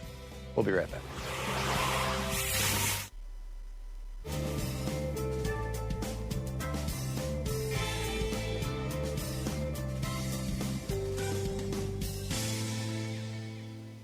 And welcome back. Zoe in Encino, California. Hey, Zoe, what's you got a Biggest Lie nominee? Oh, I do, but I also want to not say anything except thank you so much and happy Thanksgiving. Well, thank you. We are all so blessed to have people like you who are doing the footwork. But Americans, wake up. It's time we did our homework. We need to read the books.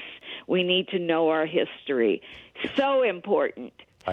So important. Otherwise, we are sheep, and we are threatened by fakes like Donald Trump. And you know what? As far as his biggest lie, he is the biggest lie. He has no persona. Mm-hmm. He is not even worthy of being called a chameleon.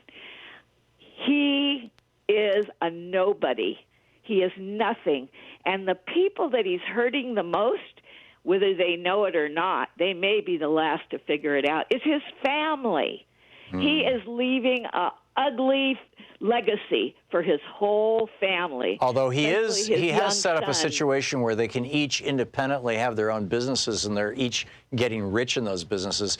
Ivanka and Jared made, what was it, $64 million or $134 million? I don't remember the amount, but they made millions and millions of dollars last year.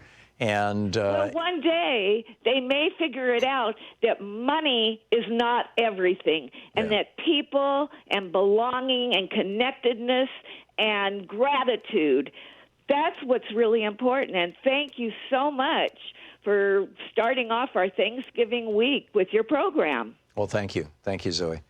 And was that, what was the biggest lie that you were nominating? He is. He's the biggest lie.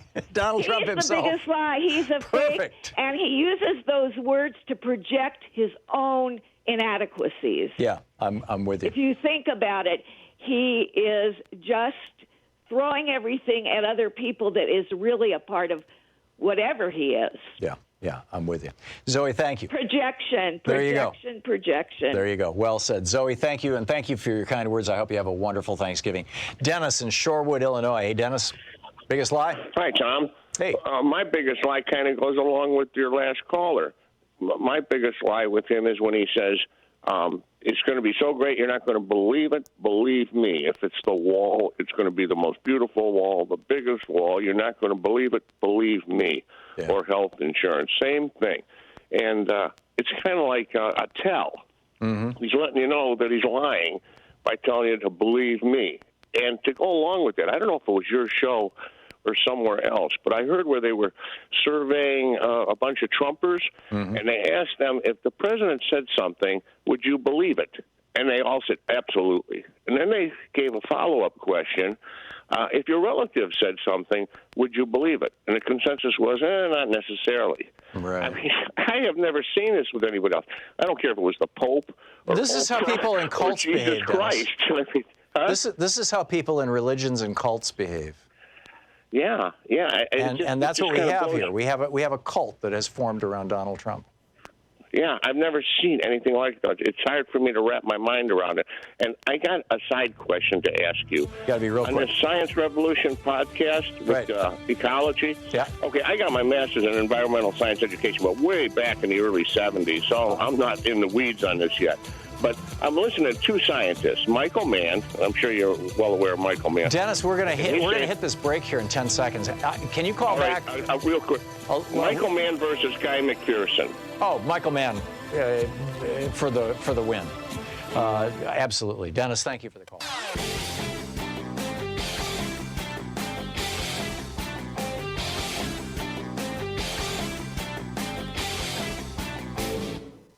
Thom Hartmann here. My new book, The Hidden History of the Supreme Court and the Betrayal of America, has arrived.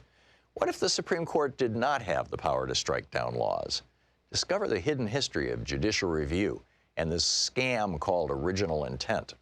Learn how we can save the planet by modernizing the Supreme Court.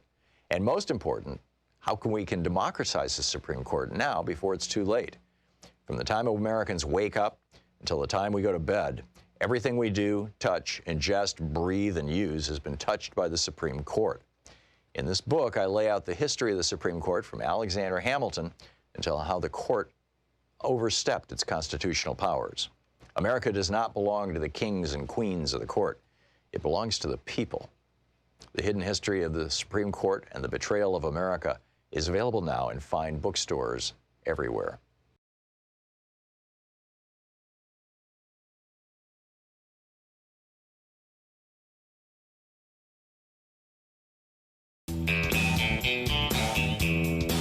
Gene in Myerstown, Pennsylvania. Hey, Gene, what's up?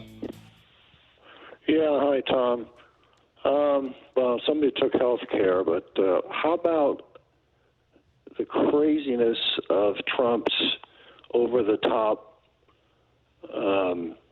castigating Hillary Clinton as the devil herself? Oh, this is your biggest lie nominee. Yeah, I mean, it turns out I really think it is. Yeah. I really think it is because, and it's a lie that goes back 15, 20 years with the Republicans slandering her constantly. She came in 2016 already hurt with her negatives going high, and he drove it home with that nonsense. Right. now we look back and we realize how silly it is. Don't vote for Hillary because there's something weird about her emails, her missing emails. Right, or Benghazi. Both of them were lies. Colin Powell was using AOL. He was using a private server when he was Secretary of State. Just the whole thing is bizarre. I mean, it's in the Trump administration right now, Ivanka Trump is using a private server. I mean, it's like they use unsecured. And Donald, Donald was using just a regular, cell phone to talk to foreign leaders. I mean, and then we discovered that there's this Stingray thing, which is one of these man-in-the-middle intercepts where it behaves like it's a cell tower and your cell phone connects to it. And, it's got a cable out the back that's going into an actual cell tower or into the internet, into an actual cell tower. So you can make phone calls and it all seems normal, but every bit of internet traffic and every single one of your phone calls and everything on your phone, it can read. And for years, I was talking on this show about how when I lived in Washington, D.C., whenever I walked by the White House, my phone would lose 20-30% of its charge in 15 minutes. And it's because the Stingrays are just draining every single phone within 2 blocks of the White House. Well, it turns out they outed it a couple of months ago, and it was some Israeli guy who was doing this. And I don't know if it was Israel itself or it was he was doing it for some other country or whatever. And Trump is using unsecured telephones. It's absolute. That would be a scandal if it was a Democrat. It's just incredible. Yeah. Gene, thanks a lot for the call. Craig in Linwood, Washington. Hey, Craig, what's on your mind? You got a biggest lie nominee? Hey, Tom. Yeah. Hey, Tom. Happy Monday. I don't know if anybody mentioned this, but when Trump was running for president, he was interviewed by someone regarding what was one of his favorite books that he likes to read, and he talked about the Bible. Okay. All right. And so turns out it was Mein Kampf. Yeah. Anyway, during another interview, somebody asked him about, can you name some of the famous proverbs in the Bible? And he really could not come up with an answer at all. Right. And the hypocrisy in just his answer, and I think it's just hypocritical of him to even say that. Right. He even mentioned, as I recall, like Corinthians 2, and it's 2 Corinthians. It's like he didn't even know how to identify. When Paul sent 2 letters, how typically they're identified by people who actually went to church. Yeah. Absolutely. Yeah, it's amazing. Anyway, Craig, thanks. That's a good one. Karen in Waynesville, North Carolina. Karen, your thoughts? Hey, Tom, long-time listener, love your show, first-time caller. Thank you. My vote for the biggest lie is, and it's basically from the fundamentalist right, the preachers, and Trump has kind of hinted that he believes this, that he is sent by God to, I don't know, bring Jesus or something. Right. And he is King Cyrus. Yeah, and it's so dangerous because they want to destroy the world to force Jesus to come. That's right. They're trying to bring about a second coming by having a war in Israel, and it's on the edge right now. Karen, thank you. That was an excellent nomination. Thanks so much for being with us today. We'll be back tomorrow, same time, same place. And in the meantime, don't forget, we've got a lot of work to do in this country, and we've got a lot of work to do spreading the word about the work we have to do. So please let your friends know, whether you're listening on Serious Progress, or whether you're listening on Pacifica, or whether you're listening on one of our commercial affiliates, or YouTube, or wherever it may be, Free Speech TV. Tell your friends about it. Get out there, get active, tag You're It. We'll see you tomorrow. You've been listening to Thom Hartmann. For audio and video archives, visit thomhartmann.com.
Thom Hartmann here. My new book, The Hidden History of the Supreme Court and the Betrayal of America, has arrived.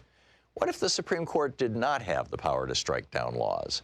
Discover the hidden history of judicial review and this scam called original intent. Learn how we can save the planet by modernizing the Supreme Court. And most important, how we can democratize the Supreme Court now before it's too late. From the time Americans wake up until the time we go to bed, everything we do, touch, ingest, breathe, and use has been touched by the Supreme Court. In this book, I lay out the history of the Supreme Court from Alexander Hamilton until how the court overstepped its constitutional powers. America does not belong to the kings and queens of the court. It belongs to the people. The Hidden History of the Supreme Court and the Betrayal of America is available now in fine bookstores everywhere.